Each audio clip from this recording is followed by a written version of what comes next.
Students, your time has come. I have decided that it's time to share some of my knowledge with you.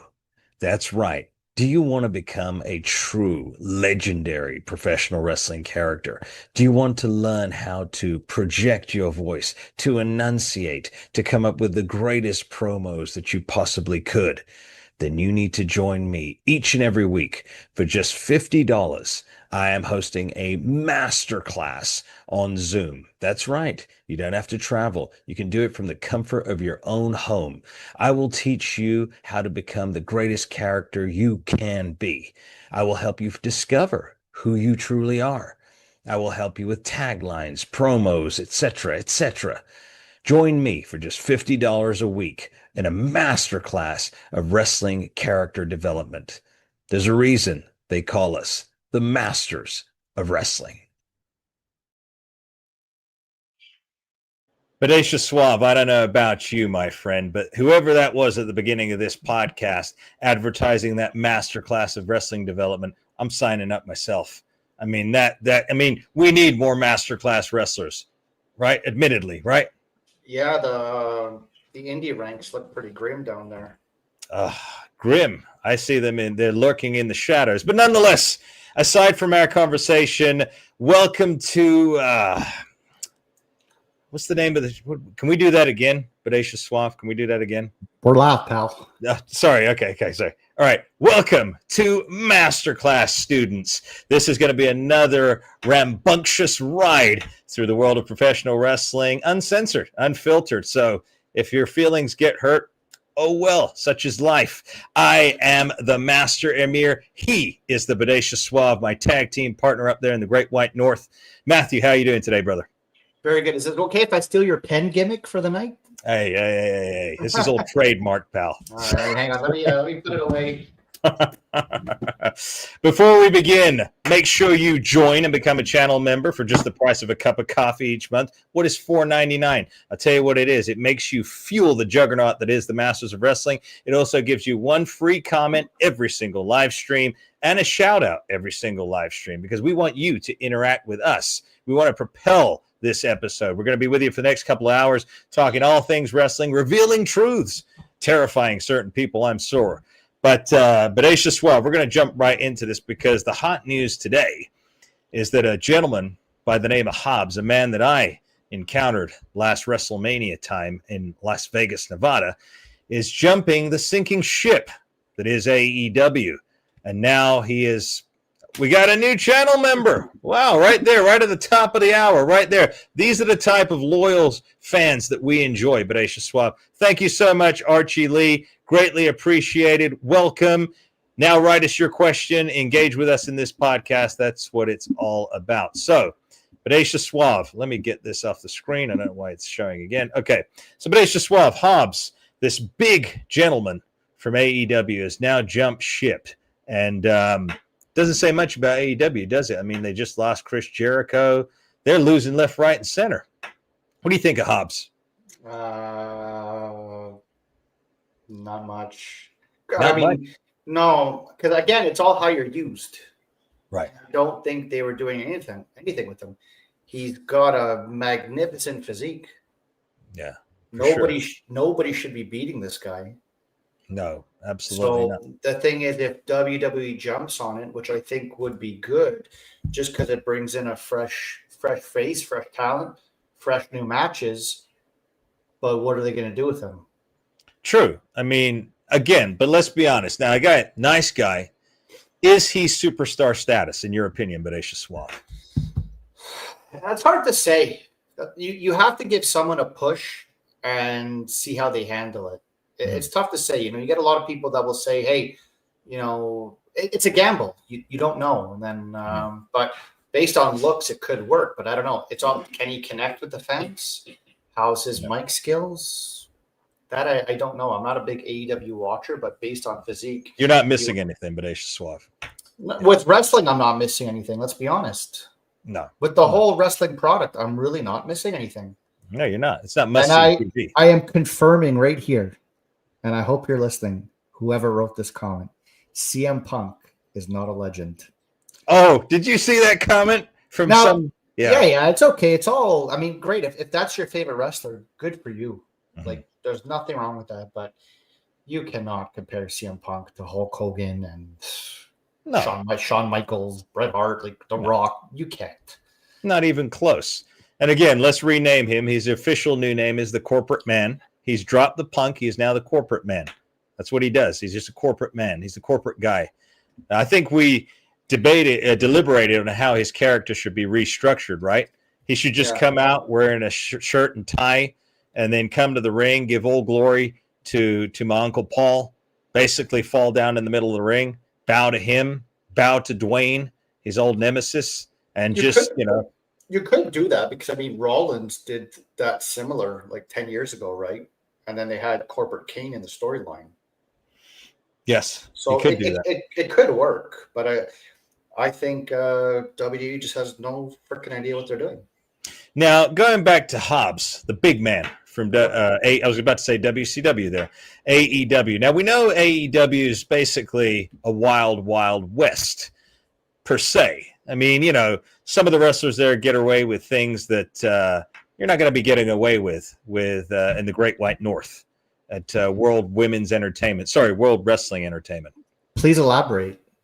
Okay, so I'm looking at the body size of this man Hobbs, right? Steak and milk. I confirm it's all steak and milk. Steak and milk, really?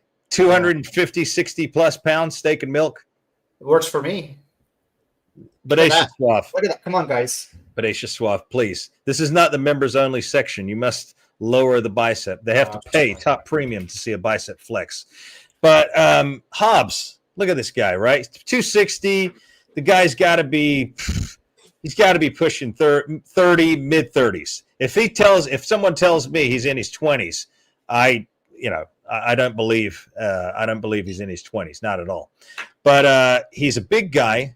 Now we know WWE has these policies about, what is it? What do they call it? Health policies or whatever the crap they have up there for certain people.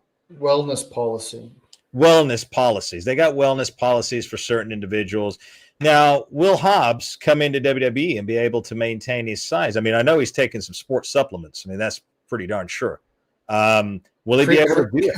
Creatine does magic nowadays. Probably just creatine and amino acids in a full fat milk. But do you see? I mean, again, if he was, let's just say this: if Hobbs suddenly lost 40 pounds or 30 pounds of muscle mass, would he still be the same character? Would he still be viable? Would he still be marketable?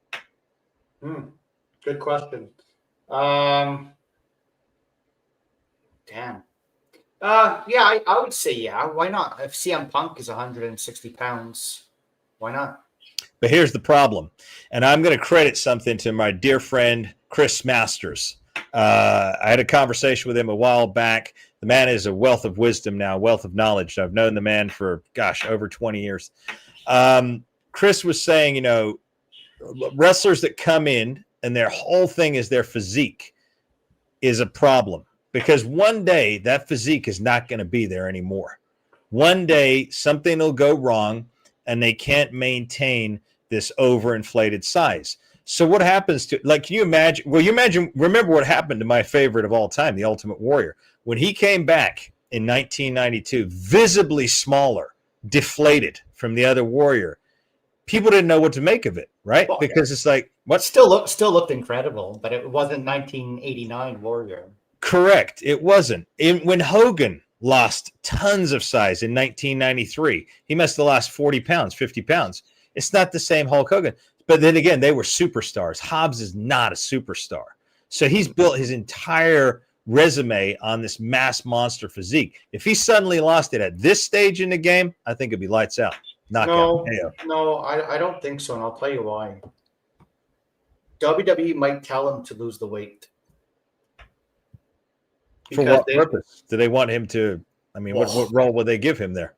Well, because if you're not Andre the Giant, and you're fighting Rey Mysterio, and we want Rey Mysterio to go over, we need you to cut the weight. I'm telling you, they tell you what to do. And I noticed something. Do you know that women's wrestler Jordynne Grace?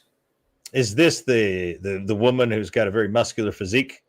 Yeah, but go look at her physique now. She's not that muscular. They've probably told her to lay off the supplements too. Because we want you to look sexy, right? Well, you know why? Because TNA is owned by WWE now. That's the cat out of the old bag. No, exactly. So when she was on the Indies, she was, China 2.0. Yeah. Now all of a sudden she's on the main roster, and look at her now. So I got a question for you then. Yeah. Speaking of her, now we're talking about sports supplements. I didn't know that a side effect of creatine was making your jawline grow wider, because her jawline is visibly wider than what it was a few years back when she was not in shape. Is that one of the side effects of creatine, Bodacious Suave? I don't take creatine, and that's a good observation. Yeah. You pay attention to detail, I notice. I do pay attention to detail. I'm all about in-ring work, technical work. Oh, really? You're one of those guys, are you? One of those guys. Yeah. Okay. But also, I don't know if you remember Dana Brooke. Like, she was like a muscle fitness competitor. Who is that? That name rings a bell, but I can't visualize. That was her name in WWE. Now she's on TNA. I think she goes by the name. I might get it wrong. Help me out, chat. I think it's like Ashley. I don't know. Can't remember. Anyway, she was kind of muscular, and she would come out and just do this. She had a little, look good physique. Lost all that muscle and became like a sexy diva. So WWE tells you, I'm pretty sure, what to do. And there's they don't have like a big man no more, right? So they're gonna tell you, buddy, get off the gas. The biggest is the only superstar they truly have, and that is Drew McIntyre. That's her. That's it. Ash by Elegance. Ash by Elegance. Yeah. That is the name. Okay. Yeah. Okay. So very pretty, good worker. But yeah, they told her to, I guess, lean out. Yeah. So I'm sure they'll do the same thing to Hobbs, because they don't want that on their show probably when no one else looks like that. True. Too much of an embarrassment. If he comes in the ring and he's standing opposite the corporate man, and the corporate man looks half his size, that's a big problem. Or someone, right? And if we see that, I'm kind of like, well, David versus Goliath. There's no way corporate man's going to win this. And then what do you know? Corporate man's lifting him up, power slam, running power slam, and pins him 1, 2, 3. It's like, come on. So that's what will happen. That's what will happen. They'll bring Hobbs in. They'll bring Hobbs in. All the hype. They won't even do a vignette package because they don't have the creativity to do that anymore.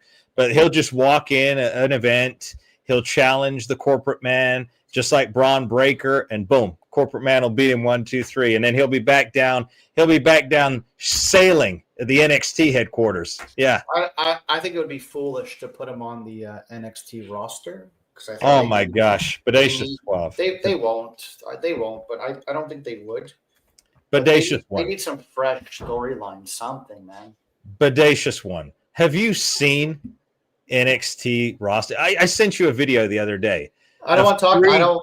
Yeah, it's garbage. It's pure garbage. Why would I watch amateur hour wrestling? I don't even know why. It's indie wrestling, right? I mean, no, it's worse. It's less than indie wrestling. Indie wrestling has class. I want to watch people who are crisp, solid, tight, fast, experienced. Why would I go watch this crap? I get it. They're trying to make it and sharpen their tools. 100%. You got to start somewhere. But I'm not into that.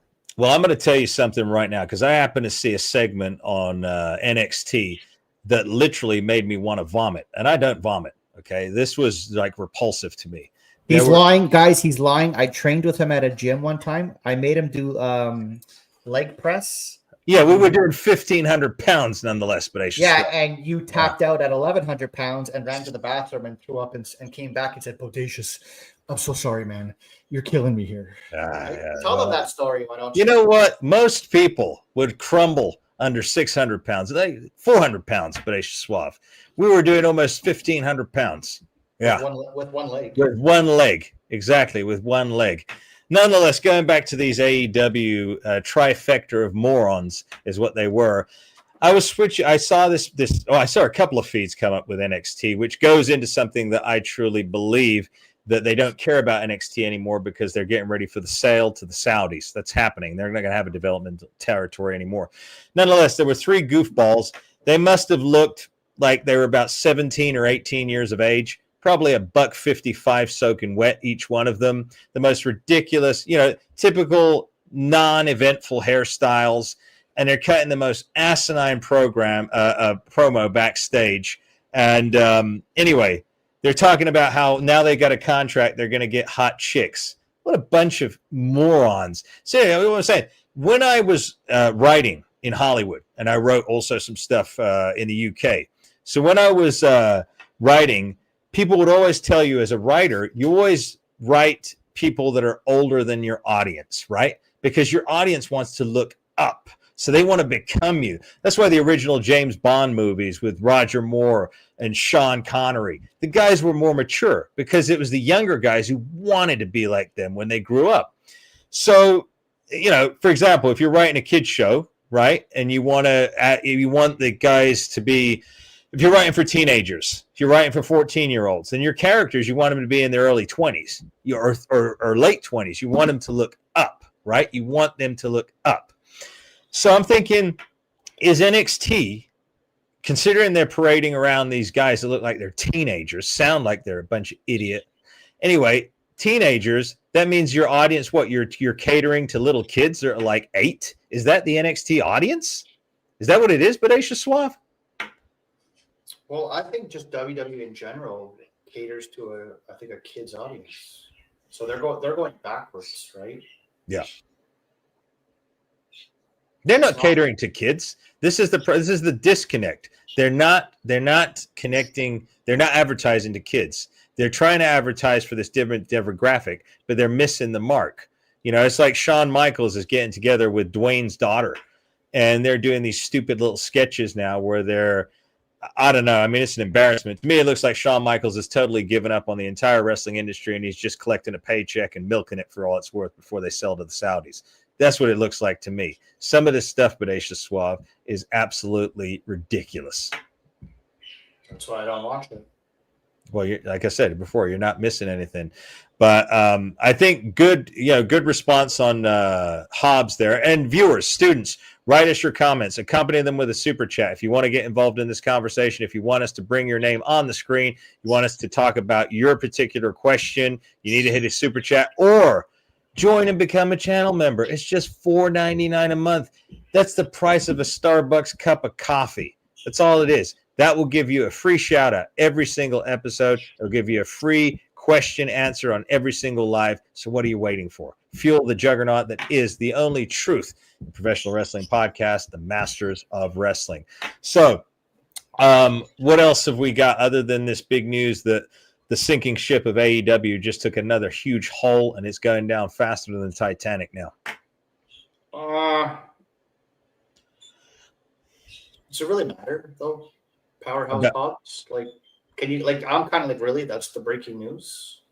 That's not the breaking news. That's just the freshest news that I wanted to convey to our students. I mean, it's a compilation. AEW is a sinking ship. Well, if we're going to stay on the AEW topic, let me talk about this then for a second. Okay.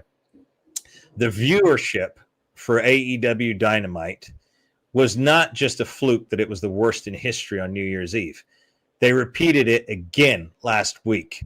They were barely in the 400,000s, not even hitting 500,000. This is becoming a recurring theme for AEW now, not even 500,000 viewers on a Wednesday night. But one of the things that struck me the most was a elongated promo that Tony Khan recorded on a cell phone. A cell phone. They have production value, right?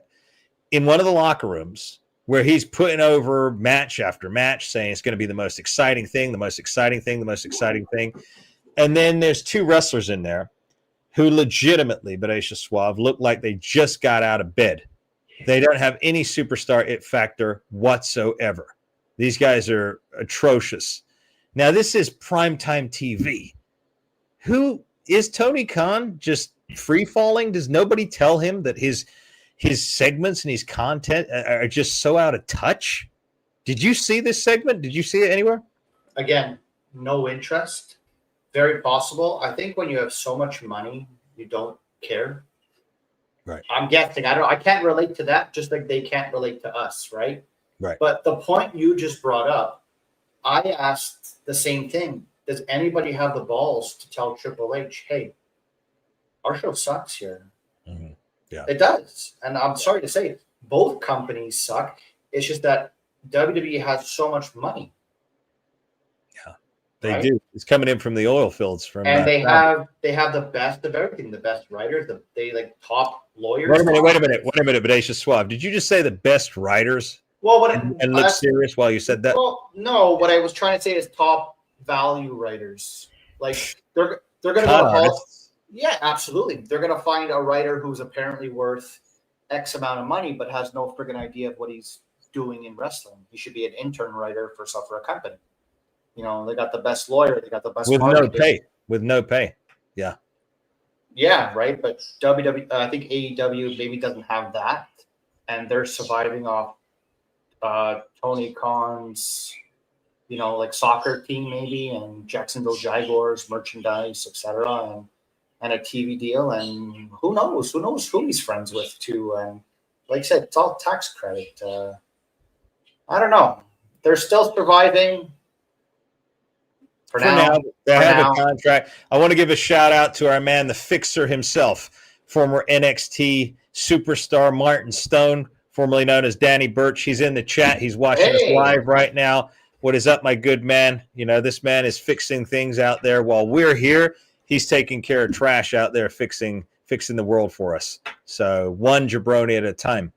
But yeah, I mean, they have access to writers, but they're obviously not utilizing these writers or finding the best writers for the job. Well, AEW doesn't even probably have writers. I'm sure of that. I'm sure it's basically, someone walks in off the street late. Probably the call time is probably 1:00. They probably get there at 4 because they were playing video games in their mom's basement. And then they walk in and then they just go up to Tony Khan and say, "Hey, I got a good idea, Tony. Tonight I want to match with Kenny Omega."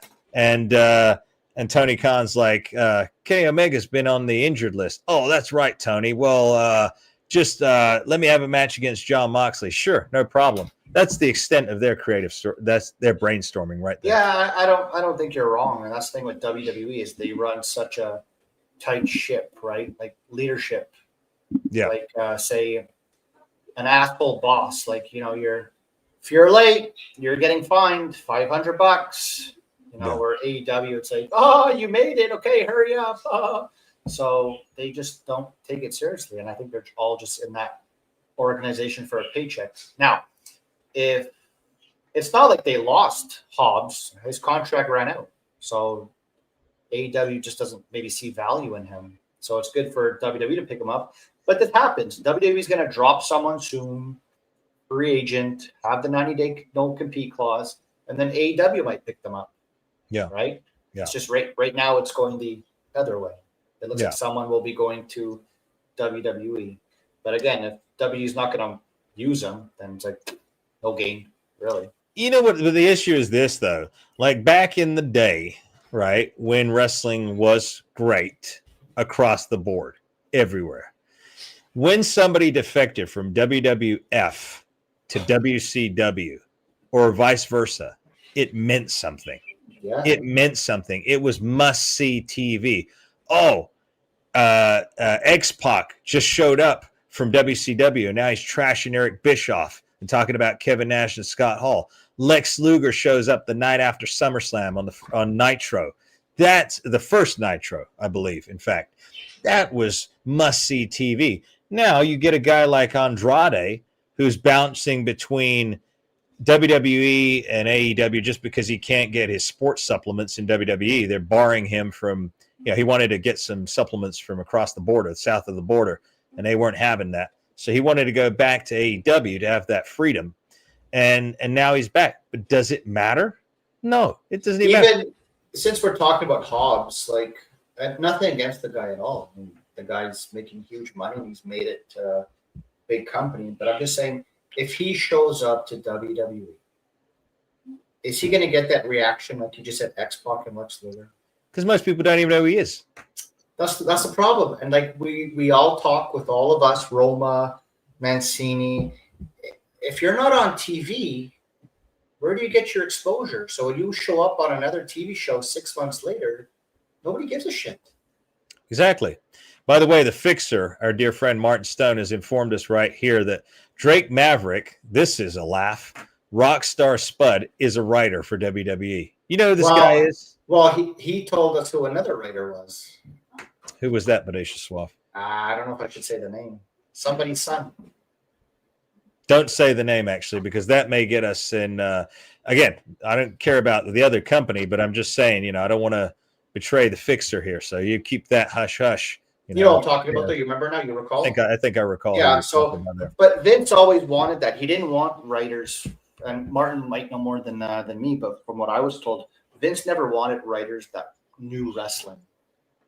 He always wanted a writer like off the street and, okay, give me what you got. This is what this guy is, go. But then to us who watch wrestling every week, sometimes we're kind of like, what the hell is this? So. I don't know. I could tell you what, I could switch on an event from 2003 or 1993 or 1987.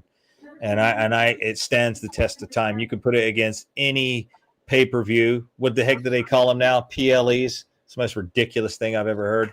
Well, that's them trying to, I guess, erase some of the Vince McMahon stuff. They're slowly changing some of the names, right? Yeah.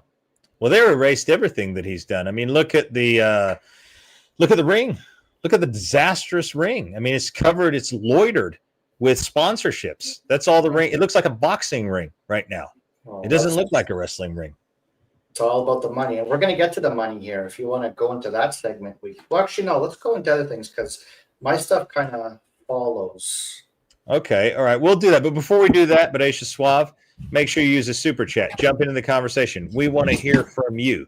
Use your super chats. Don't be a coward. Don't be a coward like many of these jabronis out there. Be bold, be strong, be confident. We're teaching you to be students of the game, not my Uncle Paul's game. It's my game now. So we're teaching you how to be masters of the professional wrestling business. What is this topic, Bodacious Suave? You got any topics, or do I got to carry the rest of the show for an hour and a half? Listen to me, Bodacious Suave. All right, we're both carrying the load here. We have the honor, the task of portraying this, sharing this wisdom with all. Well, you know, buddy, my back's getting sore carrying all this weight of Masters of Wrestling here. So it's not sore because of that. It's sore because of the workout session the other night when I was telling you to do shoulder presses with me and you bailed out when we did 2 plates aside and I went on to do 3.5 like Rick Rude. Yeah. Guys, I don't even need to do shoulders. Look at these. Why would I do shoulders? That's why I didn't do the shoulder workout. It's not because I can't. You know what he's doing, students? He's using one of those cameras that makes you wider like this. That's what it is. But anyway, carry on, Bodacious Suave. What is it? I have a theory because, I never said I was normal, but the John Cena tap incident, we're going to go back to a month ago.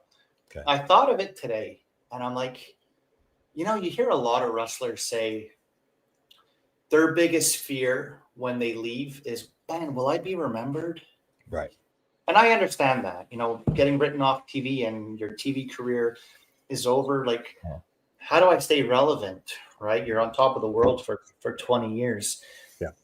And I don't know. Maybe he went out that way with the smile and the tap.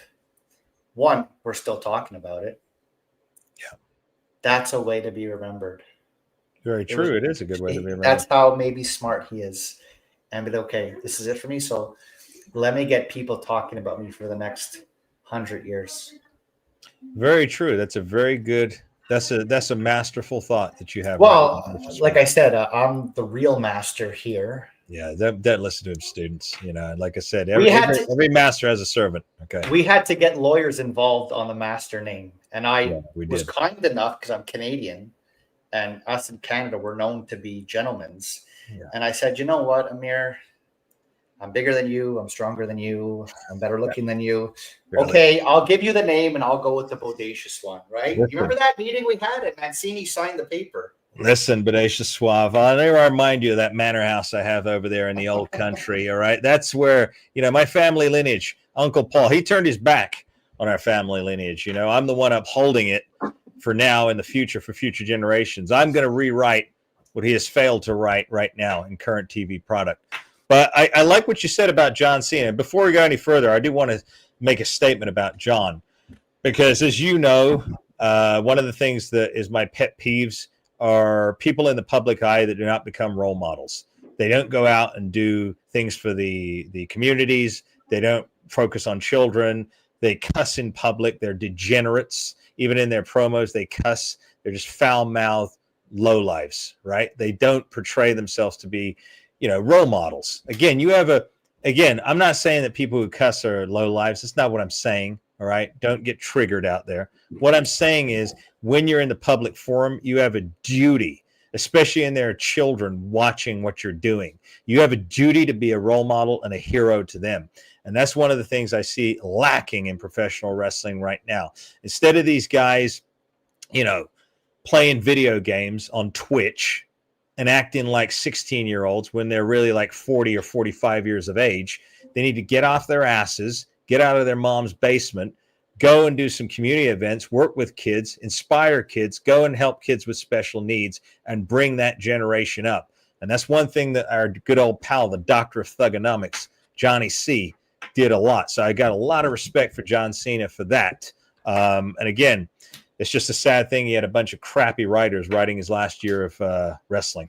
Yeah, I haven't, since you brought that up, and I agree with that. And I don't know this person's story, but I mean, I think a lot and whatever. But do you remember Sonya Deville?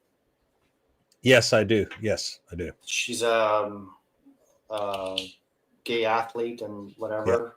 Yeah. Phenomenal talent. But do you ever wonder, like, okay, you made it to WWE, and I don't know what she's doing. I really don't. But you made it to WWE. You made a nice chunk of change. Why don't you be like a spokesperson and go travel at colleges? Very true. Why not use your public influence? Right? Yeah. There's a lot of them like that, Bodacious Suave. I find like, would that be considered like kind of missing the boat, maybe, or just no? not? They're missing the boat by not utilizing the gift that God has given them. Right. Look at our dear buddy Rico Constantino, our co-star over on Style in the Podcast, also available on this network. So smash that subscribe button if you haven't done already. Hit it right now. It's free to do so. Hit it. Don't be a coward. So Rico Constantino, look at all the great works he did in his life. He did outreach programs. He worked for the DARE program. He went out. He worked for places for kids. He inspired people. He still does to this day. That's what you do with public influence. That's why when you've been given the gift to speak to a multitude of people, you utilize it wisely. And and a lot of these wrestlers, it just reveals to me why they got in the business in the first place. Fanboys or fangirls fantasizing, pretending to be professional wrestlers, but they don't carry the metal of what the guys did prior. They went in there and they knew. Look at our dear friend Paul Roma. He's another prime example. St. Jude's Children's Hospital. All the charitable things he did with his success on TV. That Hulk Hogan, same thing. The greatest wrestling superstar of all time. Bret Hart, same thing. The list goes on and on and on. So we got a question here from Archie Lee on the screen. We got a new member as well. One Boss TV. I'm going to bring you up on the screen. So here we go. Off-topic question, but do you think Bret Hart, mid-90s heel, entire approach has a heavy Dynamite Kid influence? Opinion. Is that directed at me? What's that? That's probably directed at you, Bodacious Suave. And look, we got a new channel member right here. One Boss, One TV. Thank you, sir, for becoming a member. Thank you for jumping out of the shadows and into the spotlight with us here on the master class here on the Masters of Wrestling. So I'm going to. Do you want to give that question a shot, and then I'll come in after and tell you what I do know?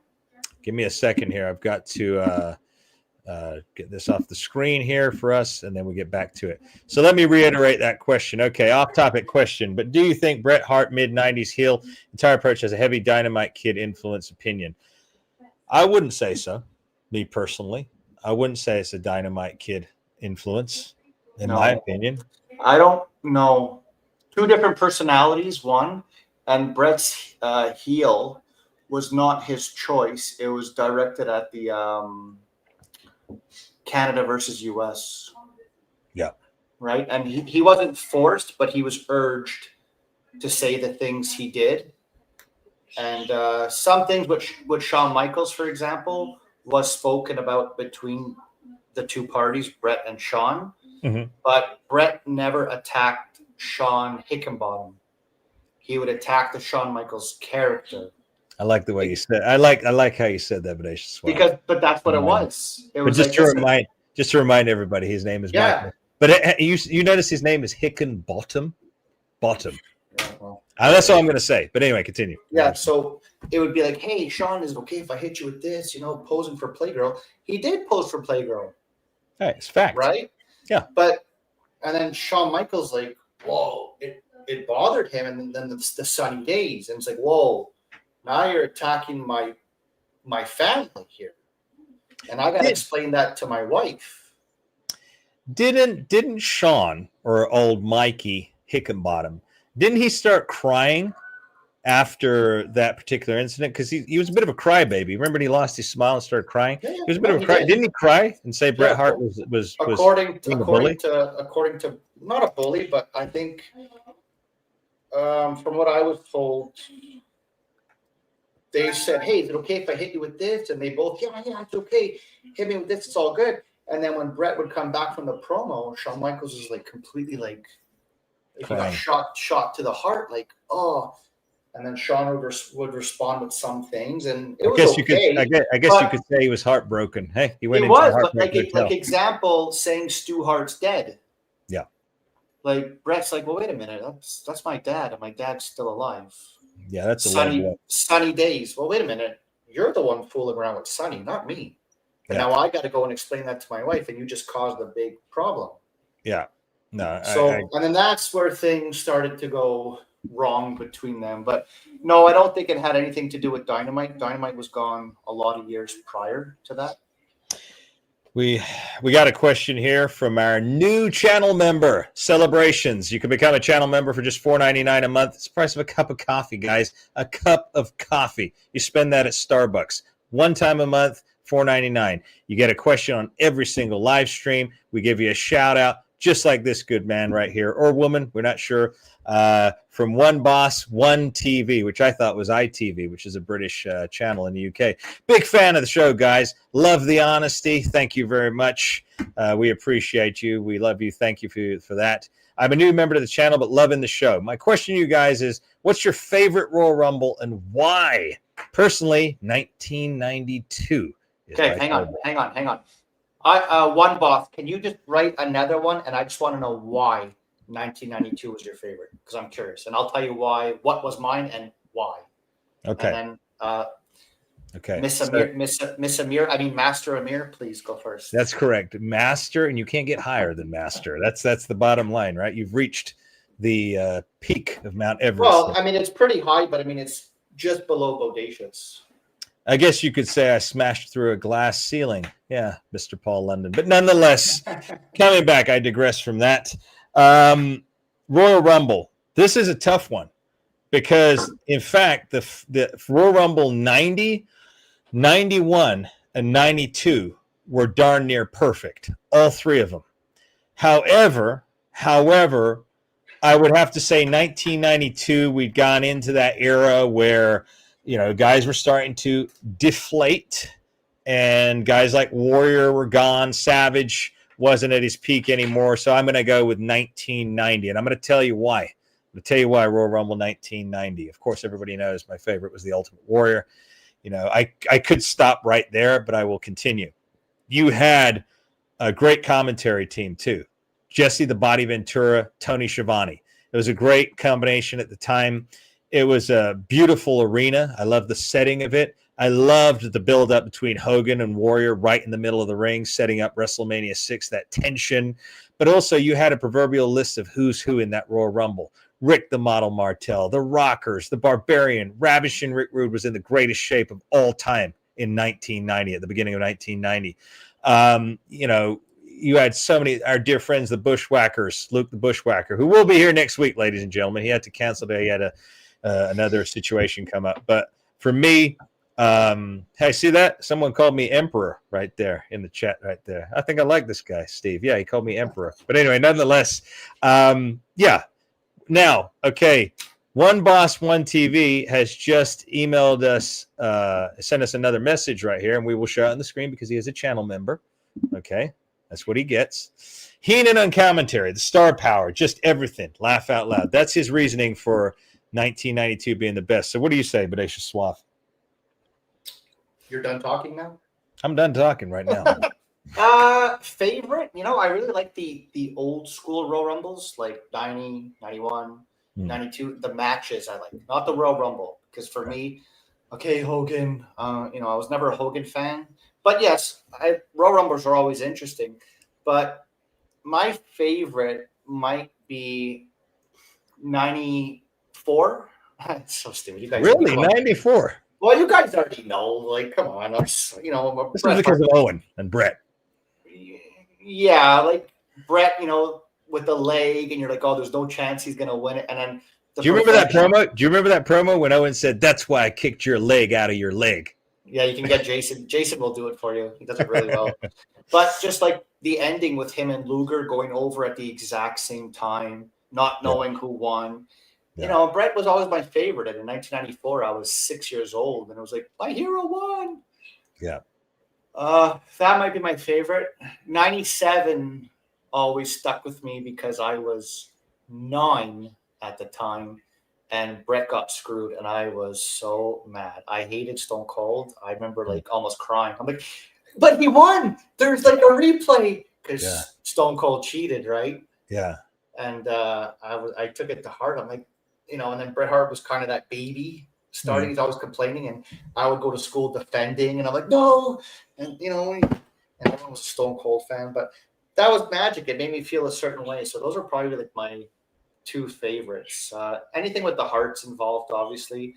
It kind of got dry after Bret left and Owen being misused.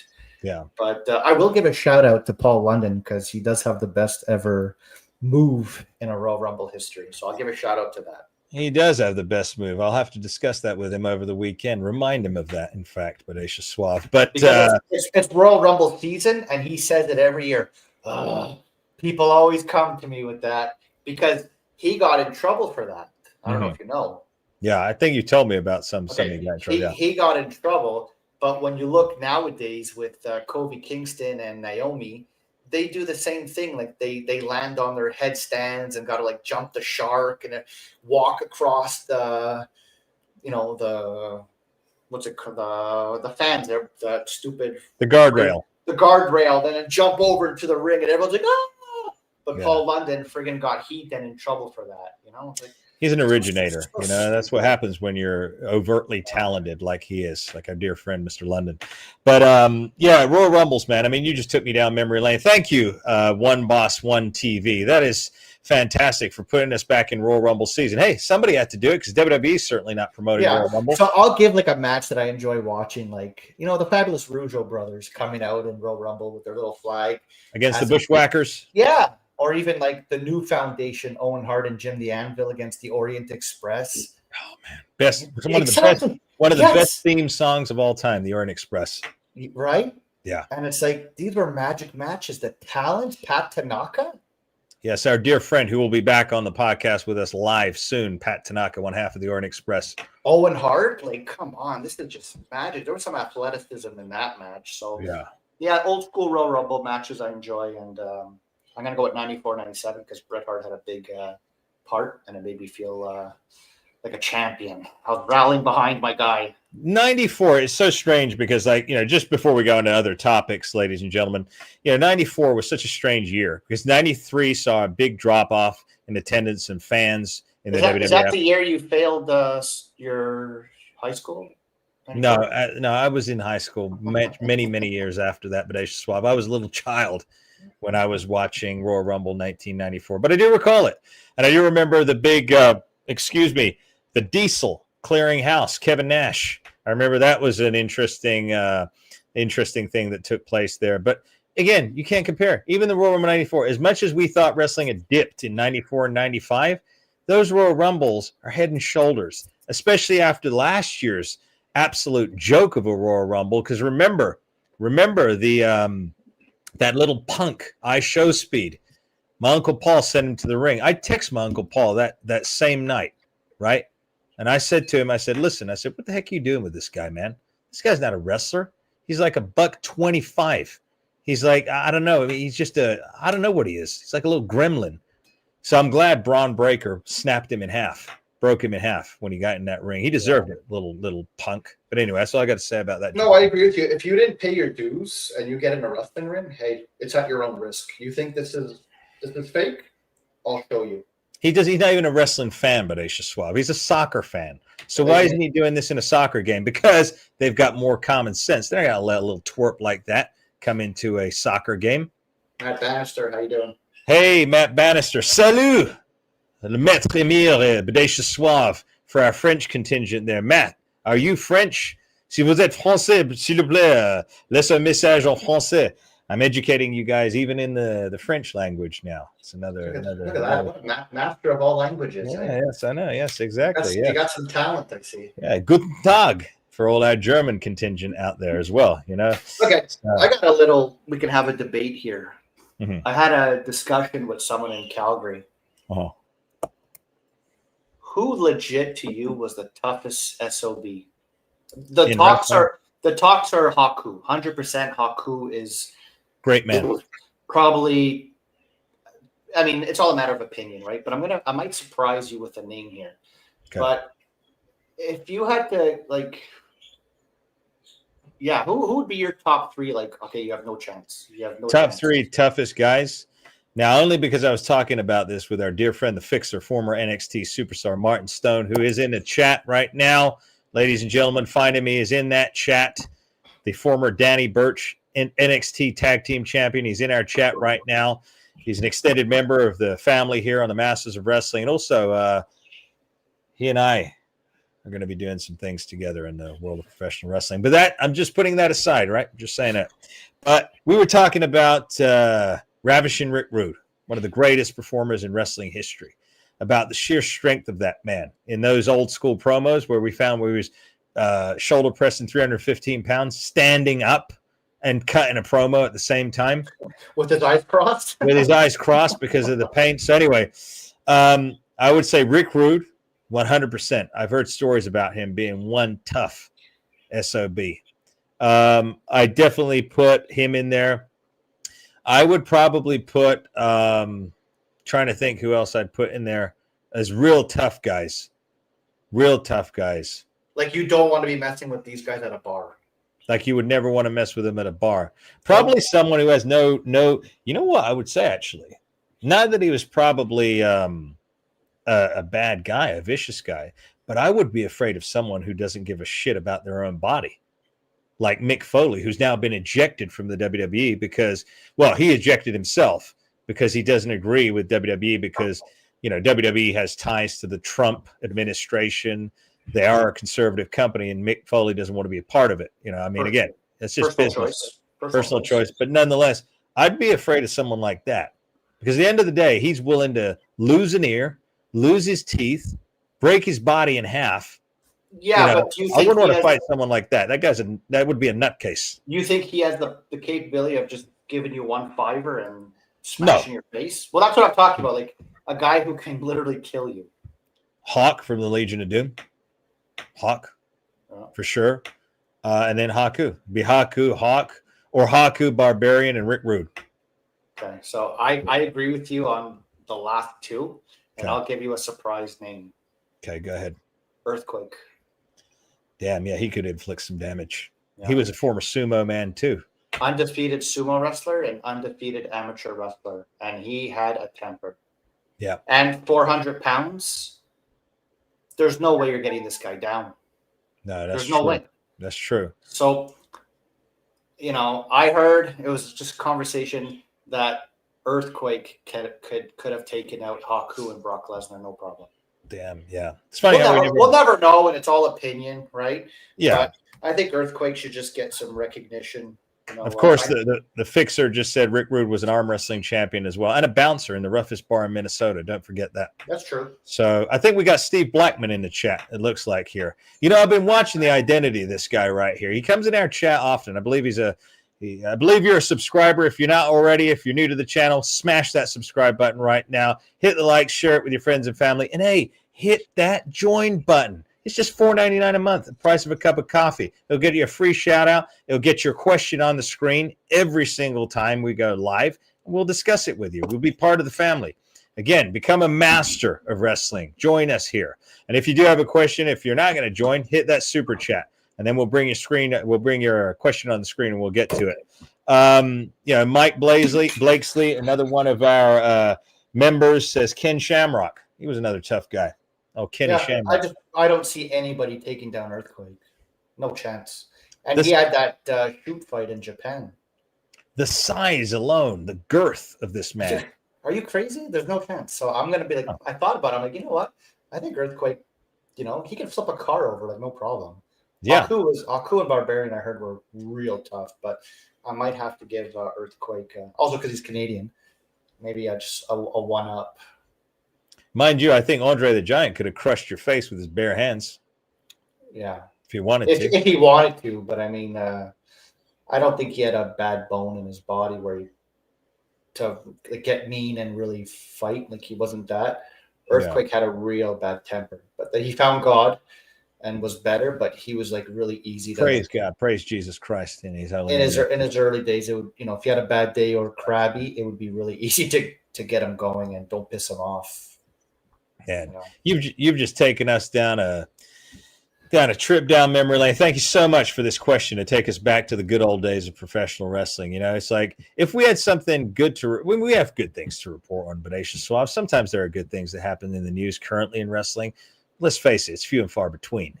We really have to go back in time in order to bring out the good stuff. Talking about great Royal Rumbles of old, at the end of the day, like I said, the reason I'm going to stay on this Royal Rumble subject is because WWE are not even pushing its Royal Rumble season, Bodacious Suave. You just took it out of my notebook. Is WWE aware the Royal Rumble is in 16 days with no build-up?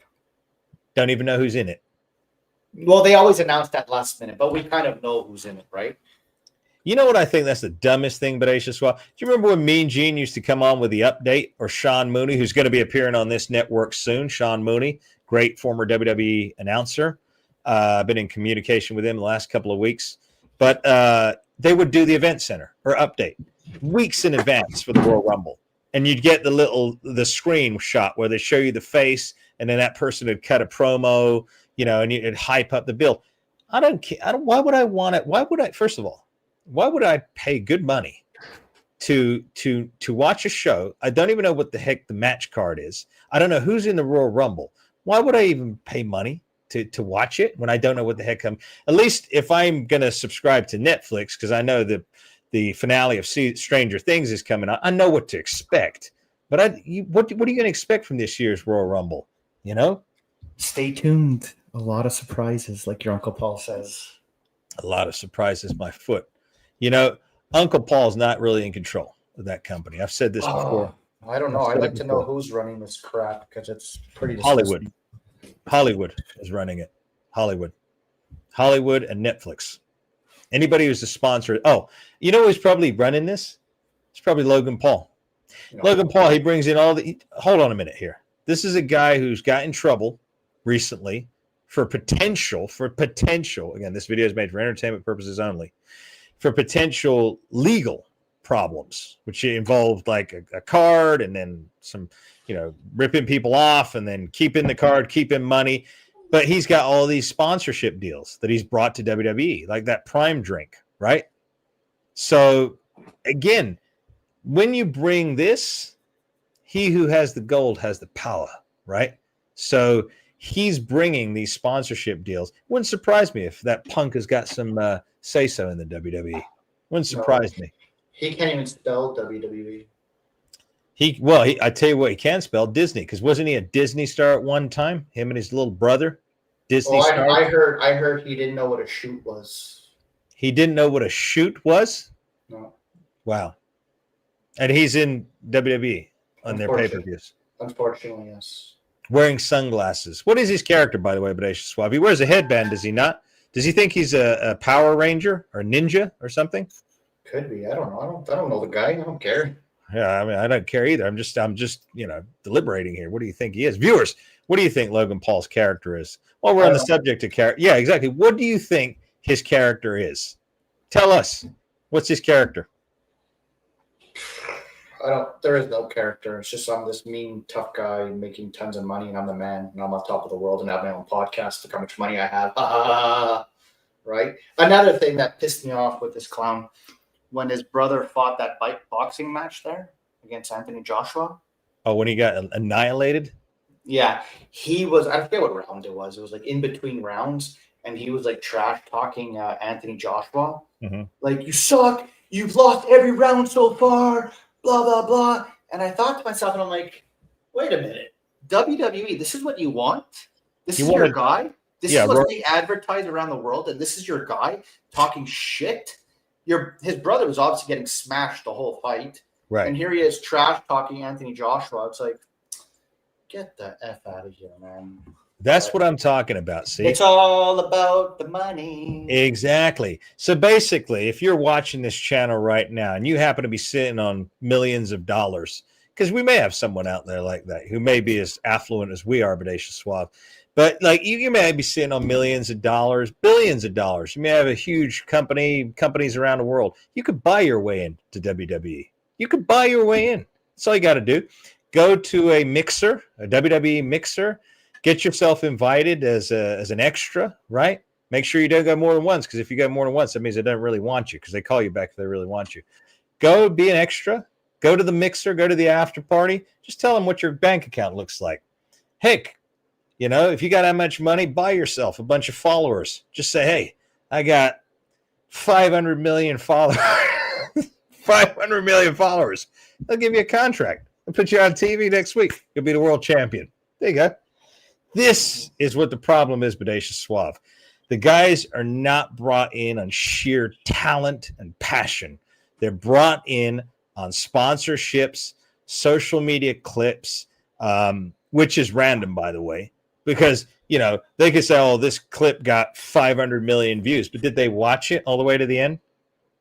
No, just clicked it because that interesting thumbnail, whatever, right? So again, I digress, Bodacious Suave. What else we got? What else we got cooking in that? Okay, so let's stay on the Royal Rumble for a second, because I did find out one match is confirmed. Okay. It's your boyfriend. I mean, your friend Drew McIntyre. He will be. Sorry, what's that? Listen, Drew McIntyre, myself, and Martin Stone. Hey, we're from the old country. There's a respect between all three of us. I talk to Drew all the time. With Martin. There's just a respect. That's all it is. So he will be defending his title at Royal Rumble, and there's a tournament going on. Okay, I don't know if you knew that. I didn't know that, but a King of the Ring tournament. Sort of. It starts tomorrow night. It's a number one contenders tournament, and then the next winners will go on. Funny enough, here in Montreal at Saturday night's main event, and then the winner of Saturday night's main event will go on to fight Drew McIntyre at Royal Rumble. Okay, so Royal Rumble. You're saying he's going to lose the belt at Royal Rumble? I think so. Who did I say was going to win the Royal Rumble? Sami, the average man, Zayn. Okay, so you know what? I don't think that's going to happen no more. You want to know why? Why? Let these students know the wisdom that is in your mind. Because he's in the tournament. Sami Zayn's in the tournament. So here you go. This is what I'm thinking, guys. Breaking news. Okay. I don't even know who the hell this is, but there's an Ilja Dragunov. I have no idea who that is. Who the heck but is that is, I just said it 4 or 5 times. I don't know. Yeah, speaking of which, isn't there another guy in NXT called Obi-Wan Kenobi or something right now that everyone says he's going to be the next star? I don't see it personally.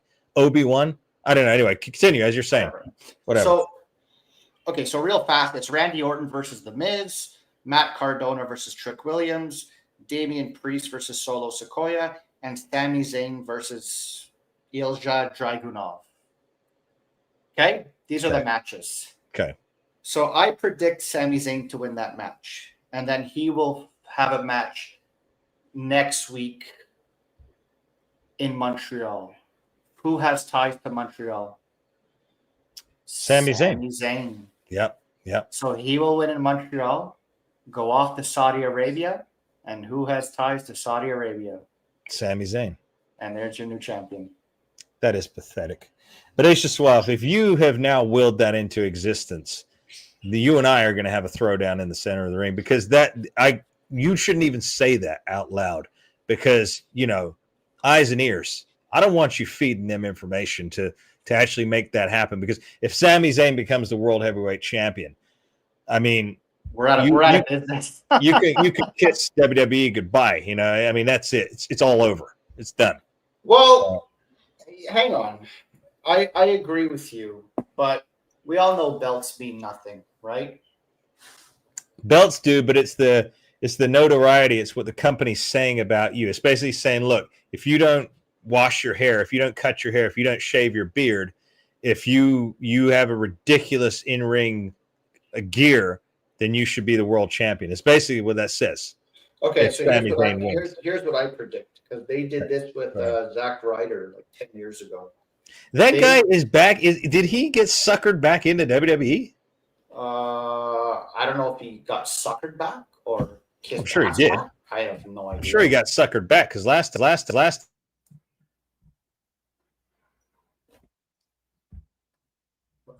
Isn't that you? It's me? What did I do? Can you hear me?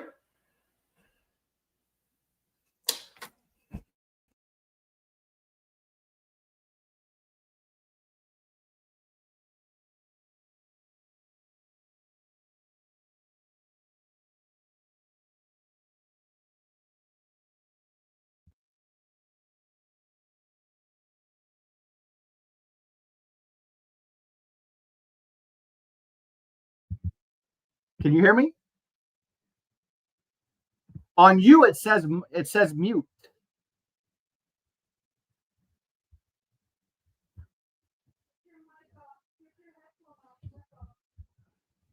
It is off.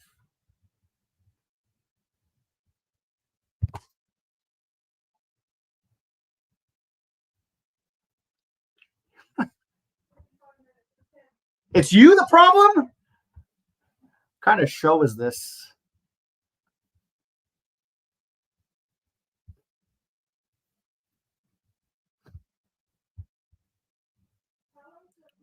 I could just talk for an hour if you want. Don't worry, I'll carry the show, boys. What in the world happened?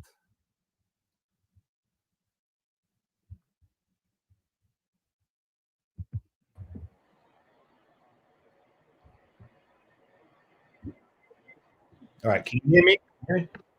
I hear you. Okay, perfect. Which one is live? Okay. Can you hear me?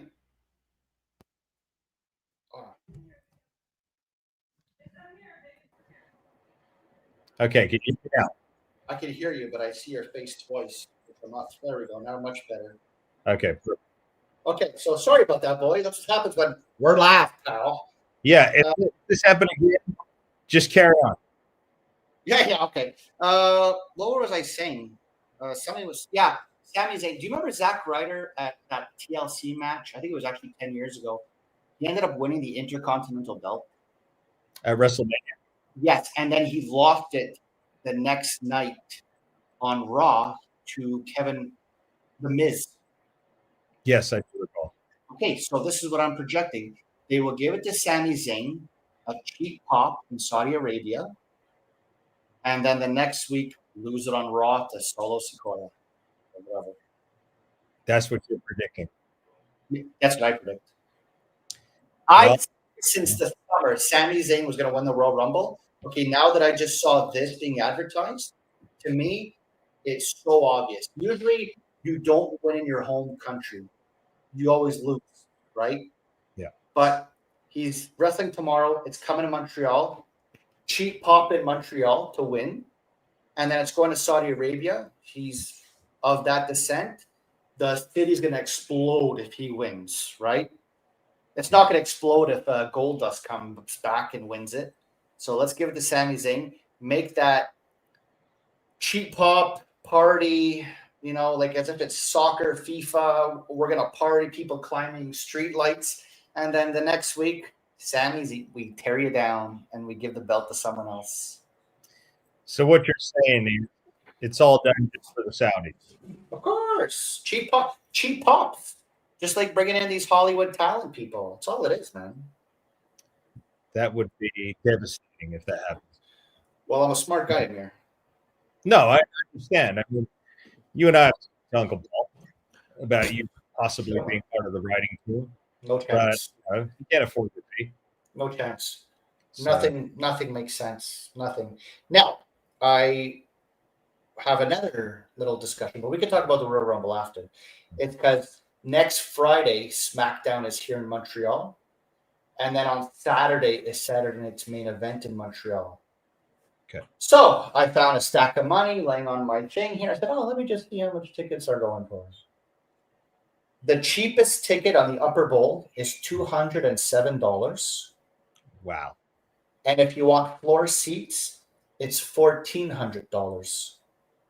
For Canadian.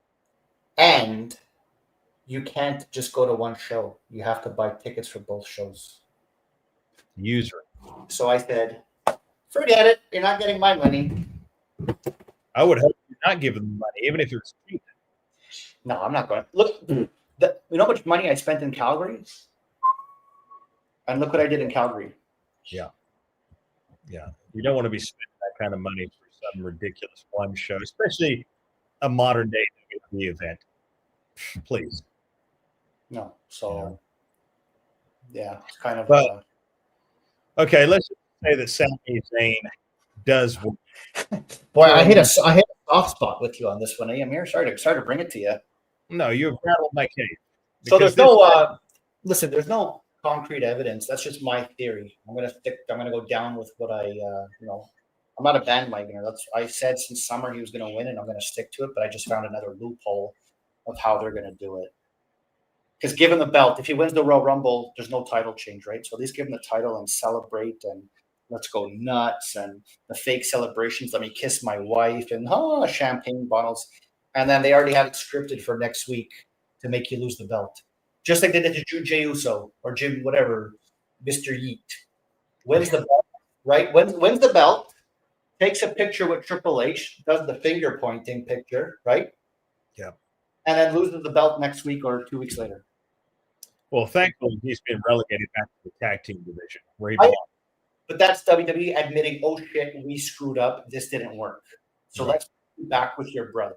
Instead of creating a storyline like the Hearts and do a family storyline and include Naomi, your wife, that she broke up the family, you can bring Rikishi in and say, boys, come on. Family heritage. No, we don't want that $20 million. Let's put you back at the Usos from freaking 15 years ago. The same old tricks all the time they do. Zero creativity. But you can't compare these Uso brothers to the caliber of Owen Hart, Bret Hart. No, Brian. you can't. You can't, Amir. But it's very easy to create certain storylines that are credible, right? Like Owen and Bret, it works so well because it's like, well, wait a minute. That guy has a brother he hasn't talked to in 10 years, and there's family fights and this and that. People can relate to that. Right? People can relate to Macho Man and Hulk Hogan fighting over Elizabeth because people fight over a girl. Right? Yeah. And that example, I mean, this is going to extreme, but Naomi's pregnant. You can say it's not Yeet's kid, it's the other brother's kid. Damn, that would be good TV. But that's a little bit extreme. But I'm just saying, there's so many things you can do, and they have such a big family, and that could be your main event. And then Rikishi can come out and say, boys, I didn't raise you like this, our lineage, etc. And then eventually it all kind of works out. And no, I don't get it. It's the easiest freaking thing you can do. Very simple. I'm going to boot out this jabroni in the chat. Excuse us, little fans. Sometimes we get these little trolls, these little weeds. Just leave it. Who cares? Under the sewer, the gutters. So I'm going to send him right back packing where he came from. So let me get rid of this jabroni. Get rid of it. Piece of garbage. Nonetheless, back to this. What is the power of the truth right here on Masters of Wrestling. We don't deal with that kind of nonsense.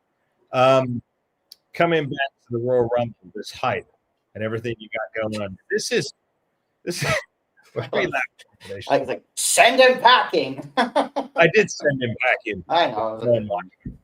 I sent him packing. But speaking of which, take a little break here. Hit that join button for just the price of a cup of coffee, $4.99 a month. That'll give you a free question, a free shout out, every single podcast, every single live podcast. Also, hit the subscribe button, hit the likes, share with your friends and family. We greatly appreciate it. And if you've got a question, hit the super chat. That's the only way we're going to bring your question up on the screen and give you a shout out. I got another thing here, and it relates to Matt Bannister. So if they kept Karrion Kross, I believe, this is just me, we're all different, we all think differently, they could have done a storyline with him and Triple H. Karrion. Yeah.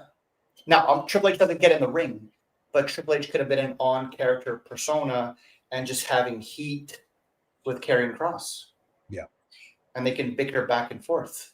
And then that would help elevate Karrion Kross in main event status, and Triple H just kind of sits back and, trying to screw him. And, maybe Triple H has corporate man working for him and trying to There's so many things you can do, but no, they're like, no, we don't see anything. We're so stupid. Let's keep writing childish shows. It's true. I've said to Uncle Paul many times, you are the modern day Mr. McMahon. Utilize it. He has yet to do that. Steve, I believe is Steve Blackman in the chat. I really do believe it's him. Hey, Steve, thank you for your contributions to the WWF. He said, send for the man. Are you talking about the wife of Mr. Becky Lynch, the dollar store Sam Smith ripoff? Is that what you're talking about? We'll see if he responds to the old Steve Blackman. But, yeah, I think what he's saying is that's how ridiculous it is. Actually, Steve also said, how about Mansoor coming back and winning the Rumble as Saudi's Arabia's great hope? Well, I thought of it, but I don't think he has a big enough name, and I believe you should have some hype behind it. Just so happens, but you know more than I do with him, right? I do know more than him because you have beef with him. I heard. I've had several confrontations with Mansoor and Mansoor, the two of them, fake runway models. Now I had a physical altercation where they ran away from me in Las Vegas last year, so they're still trying to dodge me. So at the end of the day, they're going to come to the Royal Rumble and take on 29 combatants. He's afraid of me, but nonetheless. What else you trust? You know what else pisses me off about the Royal Rumble? Here we go. Steve Vendetta just reminded me of it. Remember back in the day, like the clock goes off, like 5, 4, 3, and then the guy would come sprinting out, right? Yeah. No. Did you notice nobody sprints out no more? They come out, they have to do their whole entrance, look. And I'm like, what the hell are you doing? It's not about you. Right. This is about the opportunity of winning a Royal Rumble and going for every man for himself and going for the world title. No, you're going to come out and take 3 minutes to get to the ring because obviously it's a long walk to the ring. But no, you're going to cut the pyro's going to go off and you're going to do a whole stupid thing, rip off your why is your clothes even on? Right. Your jacket or your gown. That horn goes off, you're sprinting to the ring and you're ready. No, we're going to go look so stupid and foolish nowadays. Well, this is because the cat's out of the bag. They have told you that we're showing you how this is done. We're showing you behind the scenes now with Unreal as that sounds. So for them to make fun of the fans live on TV and at pay-per-view is nothing for them now because they don't care. It is a joke. When you think about it, if you're watching Royal Rumble, say the Royal Rumble match is just about to start. You've had a backstage interview with one of those abysmal backstage correspondents. Those women cannot interview themselves out of a paper bag. They're not being Gene or Sean Mooney, to say the least. Then you come back in, and you've got a commercial for WWE Unreal telling you how it's all done. And then you come back, cut to Royal Rumble, and you're supposed to take it seriously? It's a joke.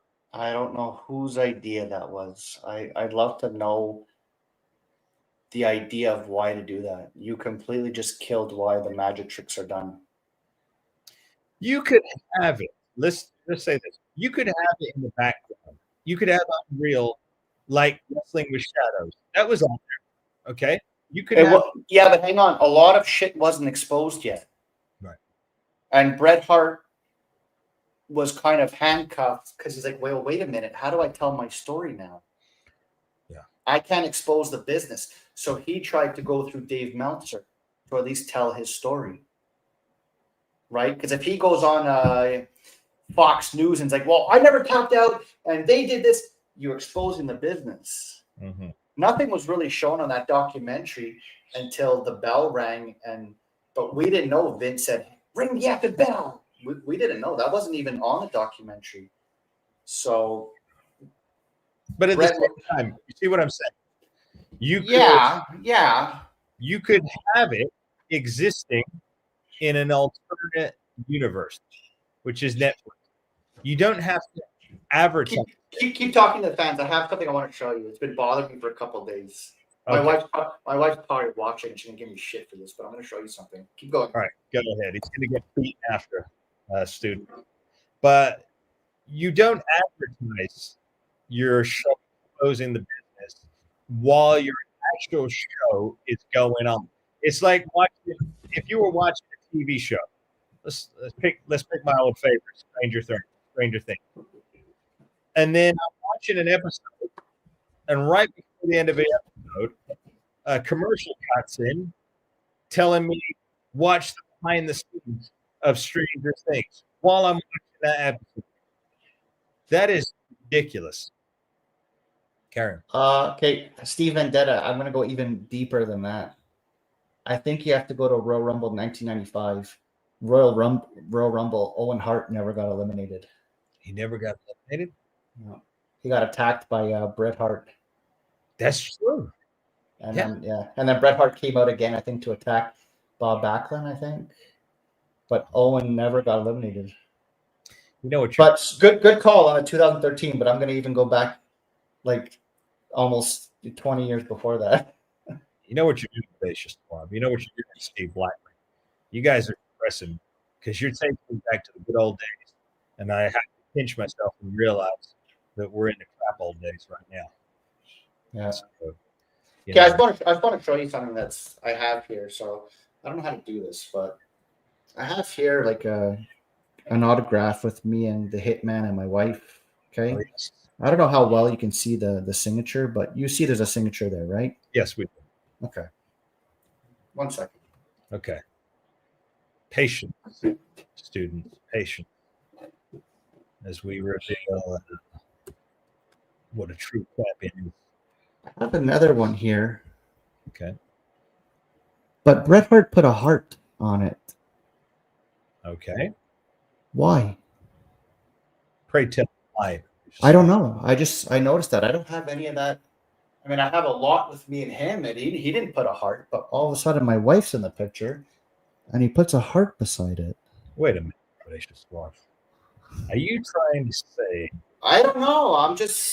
I mean, my whole wall here. That's why when you see me do this, it's because I'm looking at the wall and I'm like, wait a minute, he didn't put a heart on me. Right.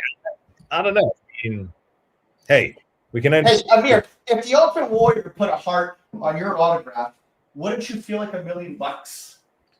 Well, no, because what is this? Me and the Hitman again. There's no heart. That's true. No, my wife puts a big, and I have a T-shirt over there in my room that he signed for her to, I'm not going to say her name, and put a heart on it. If you want to pull it off the wall, go for it. I'll show everybody. What I'm thinking here, Swar. Go for it. Is that the hit? Could he have tried to put it oh my God. on your wall? This is You're saying? I don't know. I'm just telling you facts of life here. Do you guys see that heart? Do you see the heart? Yes, another one. That's not my name. Correct. But when my name's there, I just get to Matthew, right to him at heart. Take care. Bye now. When she goes, there's a heart. Well, now I have to have a discussion with him next time I see him and say, "Hey, what's going on here, buddy?" I think you will. I think you need to have a serious talk with the hitman because he's putting out hits on your wife. I'm not going to let him have it, man. He may come from being your hero to your adversary. What else you can tell for us, Benita Swab? What else is happening in the news? What else is happening in the crazy world of professional wrestling? I tell you what, let's switch gears and talk about something positive. Yeah. Our dear buddy, Vince Russo, genius in professional wrestling. We see JCW is improving leaps and bounds. I happened to watch last week's episode. The production values are up. The views are up. The storylines are solid. Everything's cleaning up. Someone says my audio is cutting in and out. Yes, I'm aware of that. There are some technical difficulties. Matthew, can you hear me properly? Yeah, it's okay. You got a big storm out in Palm Springs, eh? I do, in fact. You remember that movie? What's that? You remember the movie Tremors? Oh, God. I heard. Yeah. Yes, I do. Yeah. Yeah, the Graboids. Someone saw a couple of them out in the desert this week, so they're causing all kinds of havoc out here. I think you and Paul London should find this guy. The Tremors, the Graboids? Well, whoever's responsible for this mess, creating havoc, right? Creating a storm. It's man-made, right? I'm sure. It could be a trick by Uncle Paul. Huh. They're always up to something, these guys. With AI, too, nowadays. You can't trust anything. Exactly. But you have a show. There should be a master beating going on, I think, this weekend. Well, there will be a master beating going on. Absolutely. Because I tell you what, there are some guys, let's just say that have associated themselves with our dear friend, Mr. London. And I'm going to make sure this weekend that Paul is privy to their tricks. I'm going to expose Bodacious Blonde. And I'm going to remind our dear friend, Mr. London, why he needs to listen to me, listen to us, and return to our master class. Say that. So Paul London needs your help, is what you're saying. Essential, yeah. Okay. Yeah, essential. You know, I respect him so much. The man is a legend. But, he has, dire needs, drastic times, for drastic measures. That's all I got to say. And you see something in him, right? Compared to the other jabronis on rosters. Of course. You're willing to devote your time and give him that pep talk and turn him into something that he can be that he doesn't know. Exactly. There's only a few people in my circle that I allow in. Basically, if they're not in your circle, you bet your bottom dollar they're jabronis. They're not worth their birth certificate. So, yeah. Can you tell people where this is going to happen and when? This is going to be happening in the greater Los Angeles area this weekend. So it's going to be out there at Anime Impulse. And, Mark Stone says JCW needs a fixer and a lord of British descent. Well, I can confirm. I can confirm that we will have a JCW guest coming.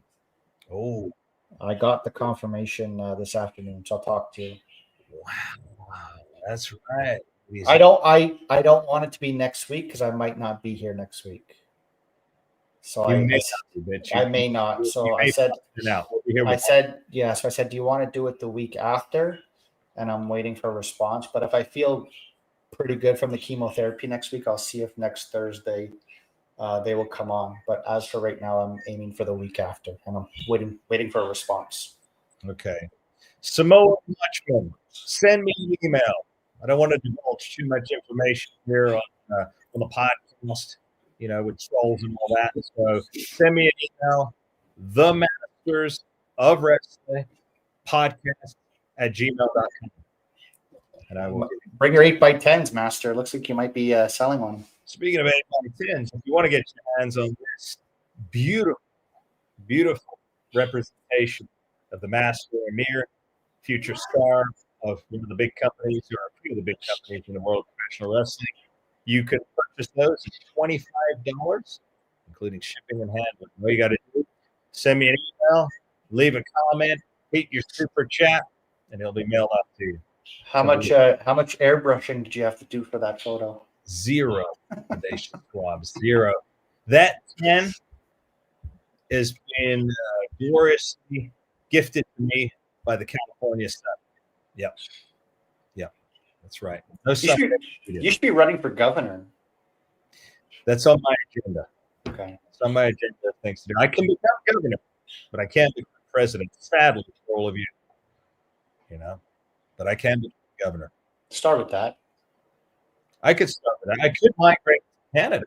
I do have dual citizenship. I can travel around the world. I don't know why you're waiting. Well, speaking of Canada, I think your heating bills are insane. That's enough to get me out of there. Oh, trust me. There will be a move. Well, I'm going to vacation at one of my manor homes across the country. Of course, with my dear friend Fixer, as we start fixing things in the world of professional wrestling out there on the East Coast. So yeah, stay tuned for that also. Anyway, but continue as you were leading us.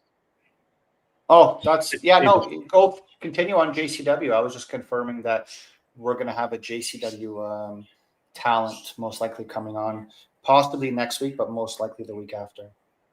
Yeah, it's going to be a mind-blowing episode because JCW, along with other companies in the international picture, are tearing up the world of professional wrestling now. And of course, JCW, that's thanks to, in part, to Vince Russo. And speaking of which, conversations have been opened with him too for Asia Swap. Yeah. So a lot of big things coming. Let's go. 2026 is here. It's coming out hot. It's hot and heavy. You know what we're going to do? You know what we're going to do, Asia Swap? Please tell everybody. We are going to restore professional wrestling to its glory days. That is our commitment, our mission, and our passion and our drive for each and one of you out there who are being shortchanged and cheated by the current wrestling mainstream product. There you go. That's what worries me. Like if I was a talent, I don't want to be controlled, right? And I have like the old school personality example, like we were talking about the Royal Rumble. I'm coming out like running. Mm-hmm. Even if I'm at an indie show, I'm coming out running, and I'm gonna, storm the ring. But then I'll probably get in trouble for doing that because that's not what the promoter wanted. Well, not all companies, but like I wonder if Martin can help us out on that. Like, do you see that on like say independent scene? And did he experience that? It's like he was saying with the social media. I don't do social media, so what? I'm gonna get fired because I don't go on X. And it's like I believe in kayfabe. Yeah. I'm not gonna wear my wedding ring in the ring and tell people where I'm from. And I like to leave you guessing. That's kind of even how I am as a person. I'm very mysterious. I don't give away all my secrets. So if I'm on TV, I'm going to do that same thing, which is going to intrigue you to want to watch me more and more. I don't want to let out all my secrets out of the bag. And then you're like, okay, well, I know everything about him. I just did a public service announcement about this last night. So anybody who wants to see this, any of our fans over here who do not follow me yet on Instagram, make sure you hop on over there and follow at the Master Emir in one word and find out all the happenings, everything that I'm up to in the world of professional wrestling. But you'll see the public service announcement that I put out last night, and I talk exactly about that, Matthew. Wrestlers spilling too much information in promos, unnecessary, and other nonsense they do. If you notice, they always say, on January the 23rd, in this place, I'm going to do this to you. Do you notice that? Yeah, but I don't know if that's a bad thing because you're advertising. You're like, I remember back in the day, I could be wrong, but you would want to advertise the time, like the date, the city, and who you were fighting. No? True. Perhaps if you're a face, not if you're a heel. Well, no, because I'm a heel, I can say, Amir, come that hot summer night, June 22nd, we're going to get in that steel cage. You know, it could work, but don't make it too long. Like short and sweet. That's kind of what I am. Like time, like a fight. Pick a time, any place, anywhere. But don't go on like 8 minutes of like, well, I'm going to start with a wrist lock, and then my wrist lock's going to turn into a hammer lock, and then I'm going to take you down. I'm going to give you a wedgie, put your underwear over your head. Like, just get to the point, man. Exactly. But not only that, it's like, okay, look back at the greats. Look back at the great promo artists. They didn't start off with the date time. No, they didn't. But I think if there's maybe just an important match, maybe that's why you would do it for a pay-per-view. I wouldn't do it for Monday Night Raw. I would say next Monday, here live on Raw, but I'm not going to go next Monday, January 22nd. No, I'm not going to do that. Like, I find if you're doing a date, it has to mean something at a pay-per-view event. But it's probably not my style, but it might just slip out, maybe. You know what I say? Fluff. Nothing good. I am the master Amir. You know what I say to people? Hey, I'm going to be at this place, X place. If you want to find out where that is, find out the time. Expand your horizons. Open up your intellectual prowess, your acumen, improve upon it. Research and find out where that is. There you go. I'm not going to do anything for you. Research. You're right, but today's world, they're so stupid and they don't want to do the work. Right? Everybody just thinks they're entitled. Not our students, not the masters who appear with us right here on the Masters of Wrestling. You're right. You're right. And they're smart. They should smart. Again, I don't know. Is that the talent saying the date, or is that what's given to you on a piece of paper? No, these people are coming up with this. They're coming up with this themselves. No, it's certainly a lack of creativity, but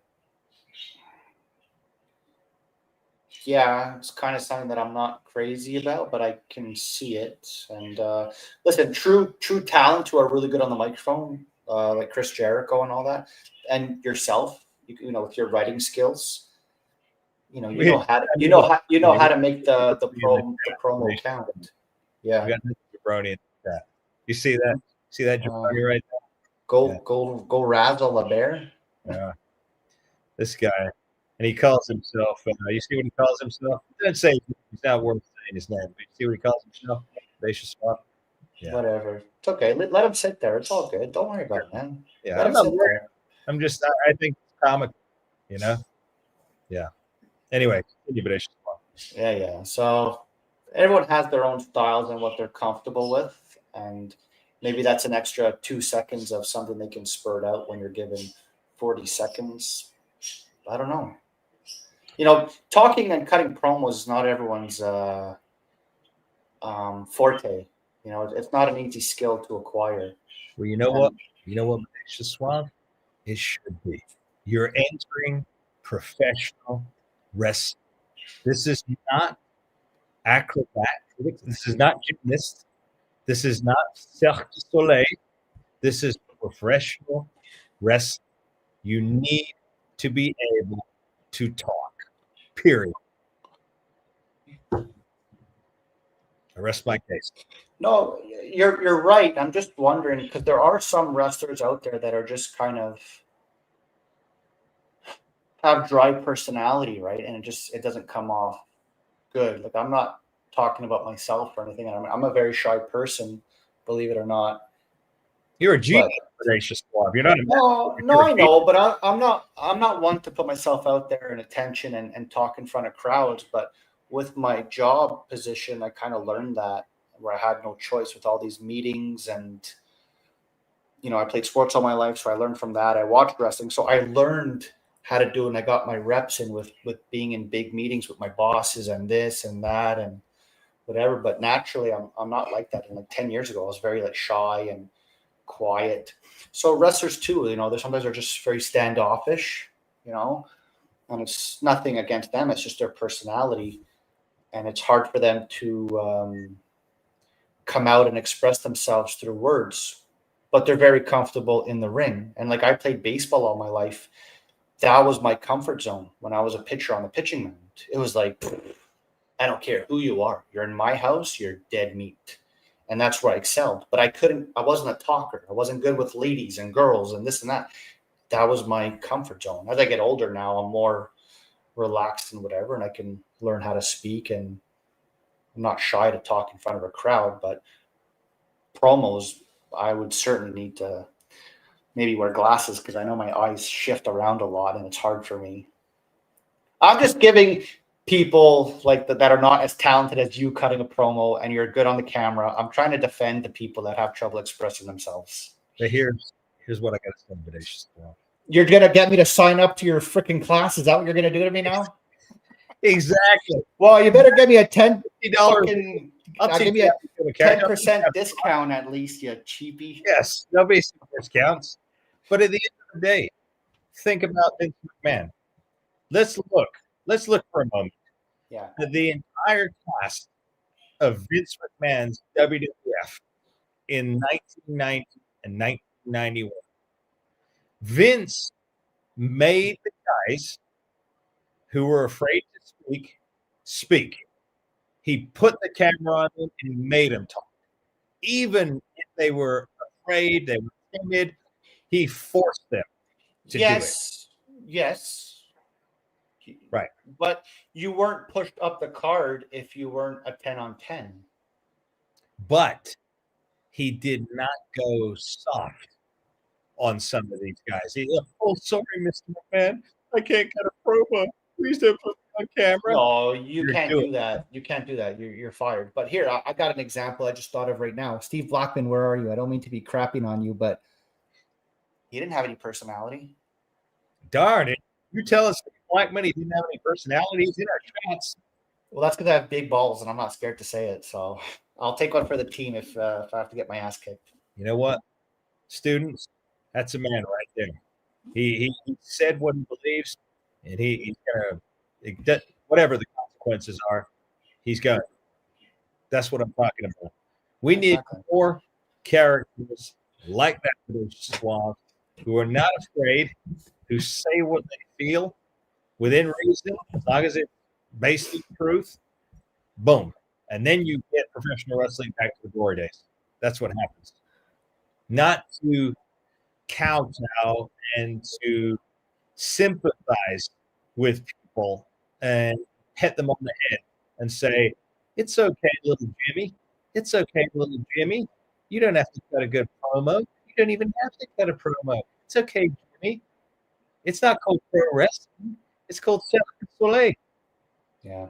Do you remember example when Steve Blackman had to do that cheese head with Al Snow? Yes. I don't remember too much of it, but I'm trying to think back and I'm like, did it work? And maybe it worked because his personality was just so dry, so that's what made it more funny, right? Vince put him to work, and it worked. To work or for a test? He put him to work. He's paying him good money. Yeah. I want you to tap dance. I'm just saying. I know. I mean, that's not easy to do, right? Like, hey, you got one shot, live TV, go. Oof. That's nerve-wracking. That's nerve-wracking. Remember that when you came out with Bushwhacker Luke and you fell over your feet walking down the ring? I had Bodacious Suave. I had 4,000 people in the palm. Hey, don't round the numbers up. The numbers were 3,500. Stop trying to cheat. There were people backstage. There were people right up in the nose seat. That was 4,000 people, Bodacious Suave, last June. And Luke and I stole that battle royal. I think Luke was cheated. He should have won that. It wasn't cheating. No, right? he was cheated. I was articulating to him what to do. That's all that was happening. I was just giving him some pointers. That's it. That's all I was. Didn't work. Your pointers suck. No, it did work. It did work. I tell you what, we got the rest of the night off. It Well, was. you know what you should have done? You should have caught him and put them back in the ring. That's what you should have done. At least one time. No, absolutely not. No, we were looking for the night off. We came out there. We dazzled 4,500 people, and then 4.5, boy! Look at this guy. You gotta. We dazzled 4,500 people. I think it was maybe 5,000. And then after that, we went out and we did. And let me guess. Next weekend we're talking 10,000, right? Yeah. But hey, at least we're not going to come out and say, "Hey, we're putting on this 10,000 seat show," but really, Khan's funding it, much like it was done in 2018, which we've uncovered. Do you remember what I was telling you? Yeah. Remember about the first All In? Yeah. Remember I said? Yeah. They said that they put on the show, but then you reminded us how much it costs to rent a 10,000, 20,000 seat arena. They didn't come up with that capital. Tony did. Mr. K, Mr. Khan, not related to Nick Khan. Do you remember where that was taken? A question. Do you remember where it was taken? Chicago. Oh, okay. No, never mind. So I was like, I wonder if you got a discount. Hold on 1 second. Matt Bannister has a question. And Matt, I can't believe you're asking this question. Je comprends pas pourquoi vous me posez cette question. Yeah, you just lost your membership, pal. Guys, I have a question. Who would you personally hire to teach promos with a new upcoming generation of professional wrestlers? Matt, have you seen the commercial at the beginning of this podcast? S'il vous plaît. Okay, there you go. Enough said. Well, let's try to give. Yeah, that was foolish there, Bannister. I don't know. He might be axed now. But say WWE talent was offering a crash course like yourself. Yeah. Who do you think would be good? The only name that comes up to my mind is Jericho. Like, I really think Jericho is one of my favorite talkers in wrestling. Off the top of my head, fast. He was good. Today, I don't see anybody. I think Paul London has a lot of great advice he can teach you. I don't think he was the best. Unmatched. I don't think he was the best promo guy. But Really? He is. You know what you're saying, but it was just fun. Well, I'll tell you why I say that. Just because he wasn't given the opportunity. So I'm just going based off what I see, right? But when you talk to Paul London, super intelligent, super funny, and super witty. Yep. And creative. So I'll definitely give him an honorable mention. But I just thought Jericho had it. Jericho, obviously, he tried it, that little MJF, and obviously that failed miserably. No, he's just too aggressive, no? No, MJF just doesn't have any creativity. He constantly says the same thing. It's always low-hanging fruit. It's always college dorm jokes. There's nothing witty about it. There's nothing clever about it. He doesn't use eloquent words. He is just the same stupid insults time and time again. He's ridiculous. Kurt Angle, maybe. Kurt Angle's really good. Very strong talker. But I would go, other than myself, of course, I would say Chris Jericho, close second. And I will give Jacques Rougeau because I love his intensity. He would put so much emotion in his promos and then do like the electric shock with that stick and make the face and the noises. He made it. He's a professional. He ran a school, smart guy, knows how to put on a show. So I'll go Jacques Rougeau, Jericho, then Paul London. Absolutely. And maybe if you want to have a conversation, see where it goes with Rene Dupré. Yes, well, like I said, I think your list is pretty good. Mark, the Fixer, has just told us that actors, regular actors, would come in to NXT and do workshops with wrestlers. Now, what does an actor in TV in Hollywood know about professional wrestling promos? Zilch. All they do is memorize lines. You know what you got to do? And this is what I'm inspiring, calling to all of you future pro wrestling superstars. Learn this. Learn how to improvise. Learn how to come up with words, with promos, with taglines on the fly. Likewise, learn how to call a wrestling match in the ring. Stop with all this planning out bullshit. That is not pro wrestling. That is rehearsed theatrics. Bottom line. Anyway, I think another easy one, but I don't think people would do it. You know, I'll be honest. You know, I do it sometimes just to be stupid, and I think a lot of wrestlers did it in the past. Is you know, try it on like your girlfriend or your wife. Just cut a promo, just be stupid, or go in front of the mirror. You know, work on the expression. Yeah, if you go in front of me, I'm gonna rip it to shreds. Right, but go in front of a mirror and work on your expressions, the rhythm of how you're saying it.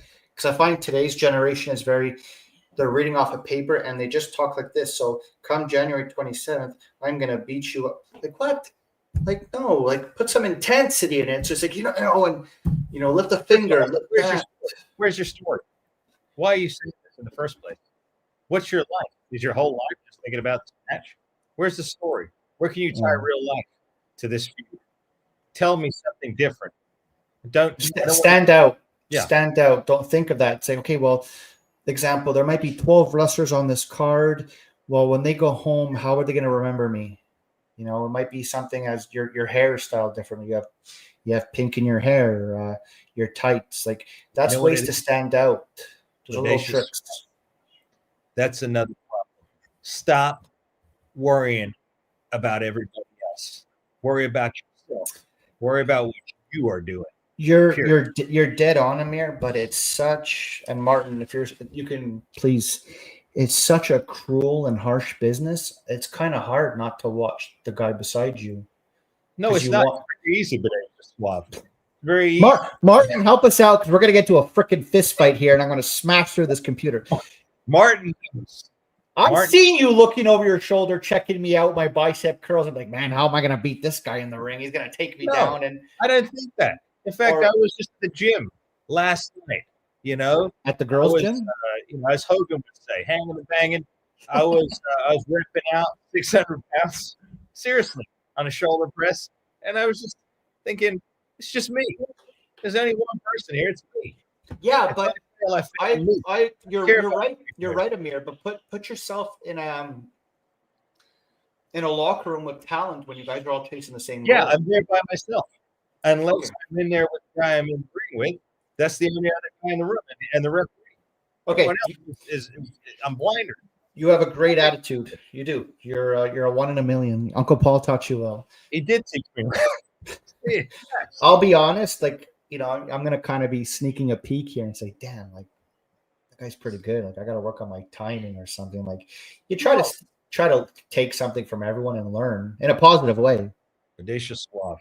The moment, and I'm going to give you some advice because, you are my tag team partner in Canada. Martin, help me out. Defend me here. Listen. The moment you start watching somebody else who is on the same level as you, and you doubt yourself, and you put them higher than you, like they're better than you, you've lost. You're all on the same level. Forget about what he's doing. You do the best performance that you can do in that moment. You are there for the fans. You're not there to impress your buddies backstage. You're there for the fans.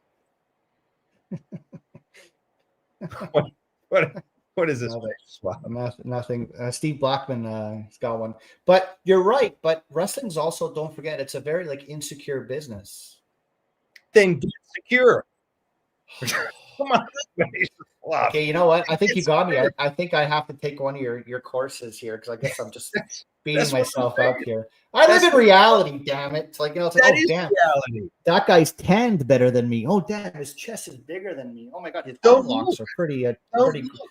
You know what? Yeah, I don't watch the monitor, and I'm thrown out, and I'm fired off the show. Martin, finally, a better. No, you can watch the monitor. Quiet. Quiet. What did Martin say? The hardest part, you can be the most ready wrestler. Jacked character, amazing promo. But if you do not have the finger point of it's you, no matter. All right. There we go. Uncle Paul. You know what? Once upon a time, he did this, and he spat the water. Now he just does this. Boom. He's just pointing. And I tell you what, Uncle Paul just pointed that finger at me, but I said to him in WWE, no thanks. Yeah, I agree. It's complete phony. I mean, yeah, I don't mean to crap on it, but I mean, you're so proud of yourself and all the hard work and dedication you give. And then when you do that finger point picture, I wouldn't feel special because it's like, well, wait a minute. He's doing it with everybody every week and every time when someone wins a belt. Yeah. And listen, I want to back it up because we are men of faith, our Lord and Savior Jesus Christ, Yeshua. I want to talk seriously now to our students and you, Brother Swab. The reason I say this is because that's how men become men. That's how women become women. They focus on being better themselves. If you can, when you're a kid, okay, when you and I were children, we looked up. We looked at Hulk Hogan, Ultimate Warrior, Macho Man. There comes a point when you stop looking at other people. That's when you become an adult. That's when we had a generation of superior talent, when we had Rick Rude. I mean, do you honestly think that Rick Rude, a 100% man adult, stood there questioning himself backstage, looking at somebody else, thinking, oh man, they did that great. No, these guys were. You're dropping. These guys were intense men. Exactly. That's what we're trying to bring back with Nation Swab. Well, there are no men out there. These are all freaking little boys, Martin, I'll take a picture with you and give you the finger point. Keep your head up high, buddy. Martin, fixer, I've just fixed it right now. I'm pointing at you. This is kind of like Uncle Paul, but it's just me, his nephew. No problem. Hey, if you haven't already, smash that subscribe button. Hit the join button. It's $4.99 a month. Price of a cup of coffee.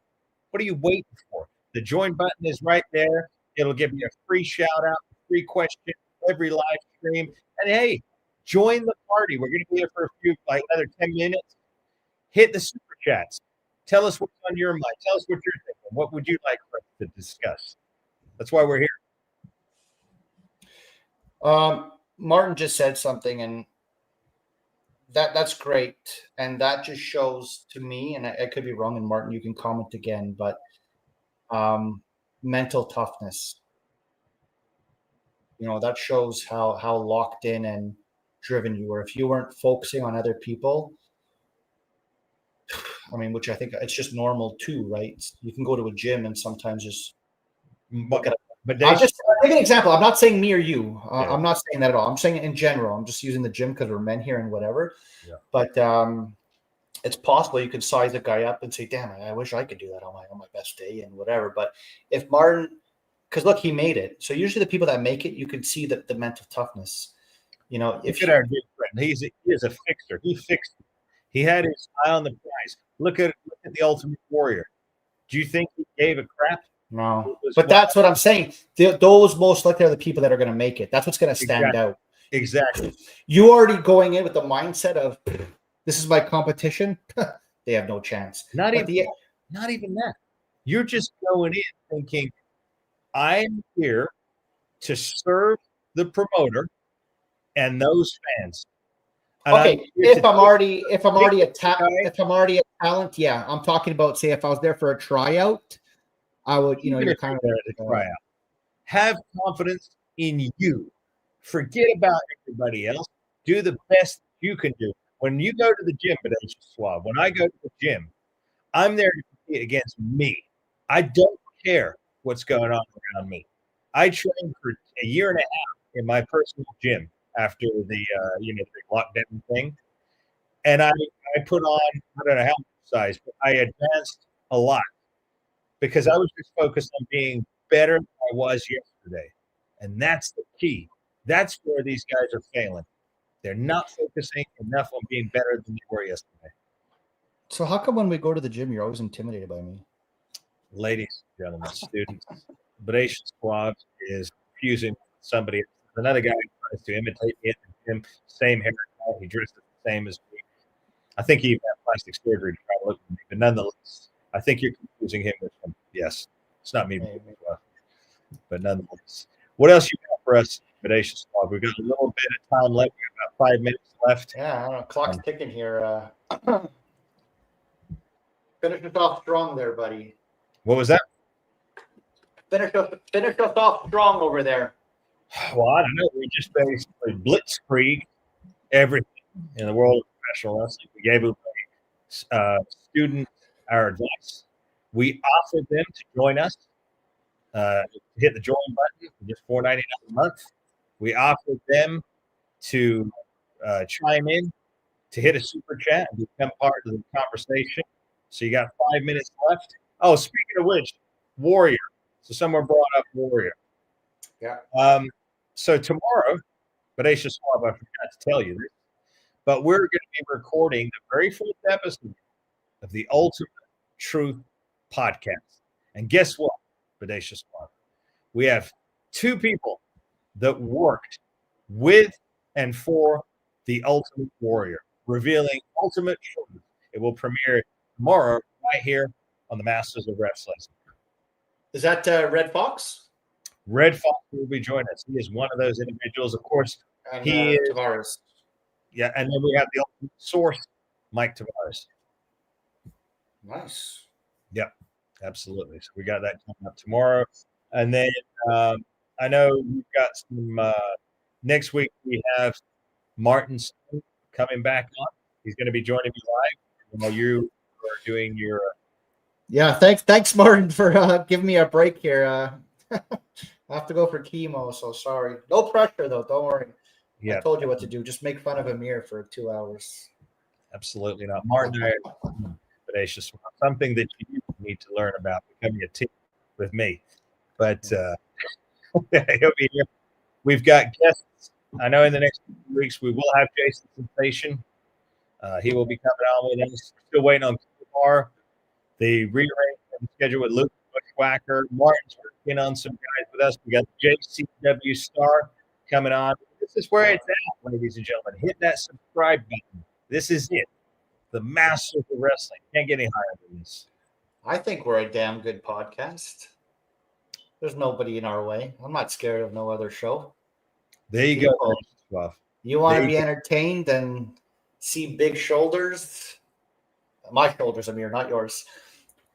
Bodacious, you wanted to tell you how much I lifted last night from the shoulder press? Yeah. Yeah, with the paperweights. Yeah, no. I know. I heard about it. You told me. What is that? A Smith machine? Does all the work for you? No, it doesn't do the work. Go back to that Rick video.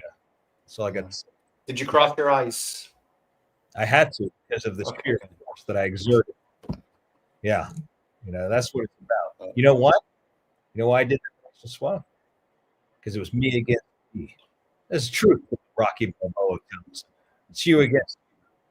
It's the paradox that drives us on. Words to live by. Look at that inspiration you have, eh? What a talker. I'm fired up. You are. Slow down. Your friggin' veins are popping out of your forehead. It's okay. But yes, everyone watching. I see that comment you left down there. Touche, my friend. Yeah. Yeah. It seems like it now, eh? Now that he's got made it big time. Yeah. Touche. There are those out there, and I guess it works for some people. Doesn't work for me. No, well, again, too, like we're not commercial, right? And I'm not saying CVV is commercial. I'm not saying CVV is commercial, but I mean he is under kind of like the WWE wing, so you're kind of programmed. It's not say unfiltered like us, where we just go off and speak the truth and tell stories and whatever, and like we're completely real, you know. We are the voice of the voiceless. We are the renegades. You know, I got that promo a few weeks ago. Harken back to the greatest wrestling promoter of all time, Vincent Kennedy McMahon, when he said, "You're tired of having your intelligence insulted." Well, we agree with that. We think you are tired of having your intelligence insulted by these other shows, whatnot, who fabricate, they sugarcoat, they don't tell you what you're really thinking. We want to deliver to you the power of truth. And that's why we're here. And wrestling will be restored to its glory days. I'm telling you right now. And if that's everything, Aisha Suave, I think it's time to call it a wrap. You and I need to go and squat 2,000 pounds. You ready? No, my squatting days are over. I do lunges. I do walking lunges. I can't do squats. Okay, well, we'll do. I mean, I could. Trust me, I could. But those days are. I don't need all that weight on my spine. You know, I don't want to shrink like you. You know how you toughen. When I talk to you, I have to look down at you because you're so short now. Really. I've actually grown, but it's swap. I actually hang upside down. You seen Batman, right? Yeah. Yeah. What are you? You're a vampire now? No, not a vampire. Some people have asked me if I was a vampire, you know, but I said no, of course not. They're fictitious. Why would I be a vampire? They usually like to hang upside down, no, like this. It helps the blood rush to the head. It helps you. Yeah, I can't do that. We have a machine at the gym there, and it just like flips you upside down. Helps and I'm like, whoa, whoa, like freaked out. Too. Yeah, pop. Get rid of all those knots in the back. But anyway, Aisha Suave, I want to thank you for taking a little bit of time. You will be popping in and out next week, I hope. Yeah, who knows? I'm under the impression Monday, Tuesday will be hard, and then Wednesday I might start coming together, and I'll keep you posted. Maybe Thursday I can do a drop in, and if not, I should be back the week after. So don't worry, guys. Send your super chats, subscribe, annoy Amir as much as possible, and he'll keep you entertained. Yes. Don't worry, I'll give him material I'll keep feeding him and let you. He'll tell you guys what's going on in wrestling. Yes. Listen, I already know what's going on in professional wrestling. I talk to Uncle Paul every time. But anyway, Suave, thank you so much. Yeah. We pray in the name of Jesus Christ, Yeshua, our Lord and Savior, that you be healed, and we give all glory to Him, because without Him, what we do wouldn't mean anything when we'd be doing it. So I want to thank you for that. And students, if you haven't already, hit that subscribe button right now. Don't be a coward. Join the charge, making professional wrestling glorious again. I know I'm not going to pitch for Bobby Reed. Absolutely not. But subscribe, join, become a channel member. Price of a copy, $4.99 a month. And we will see you on the next one. God bless. Thank you, everyone. Thank you.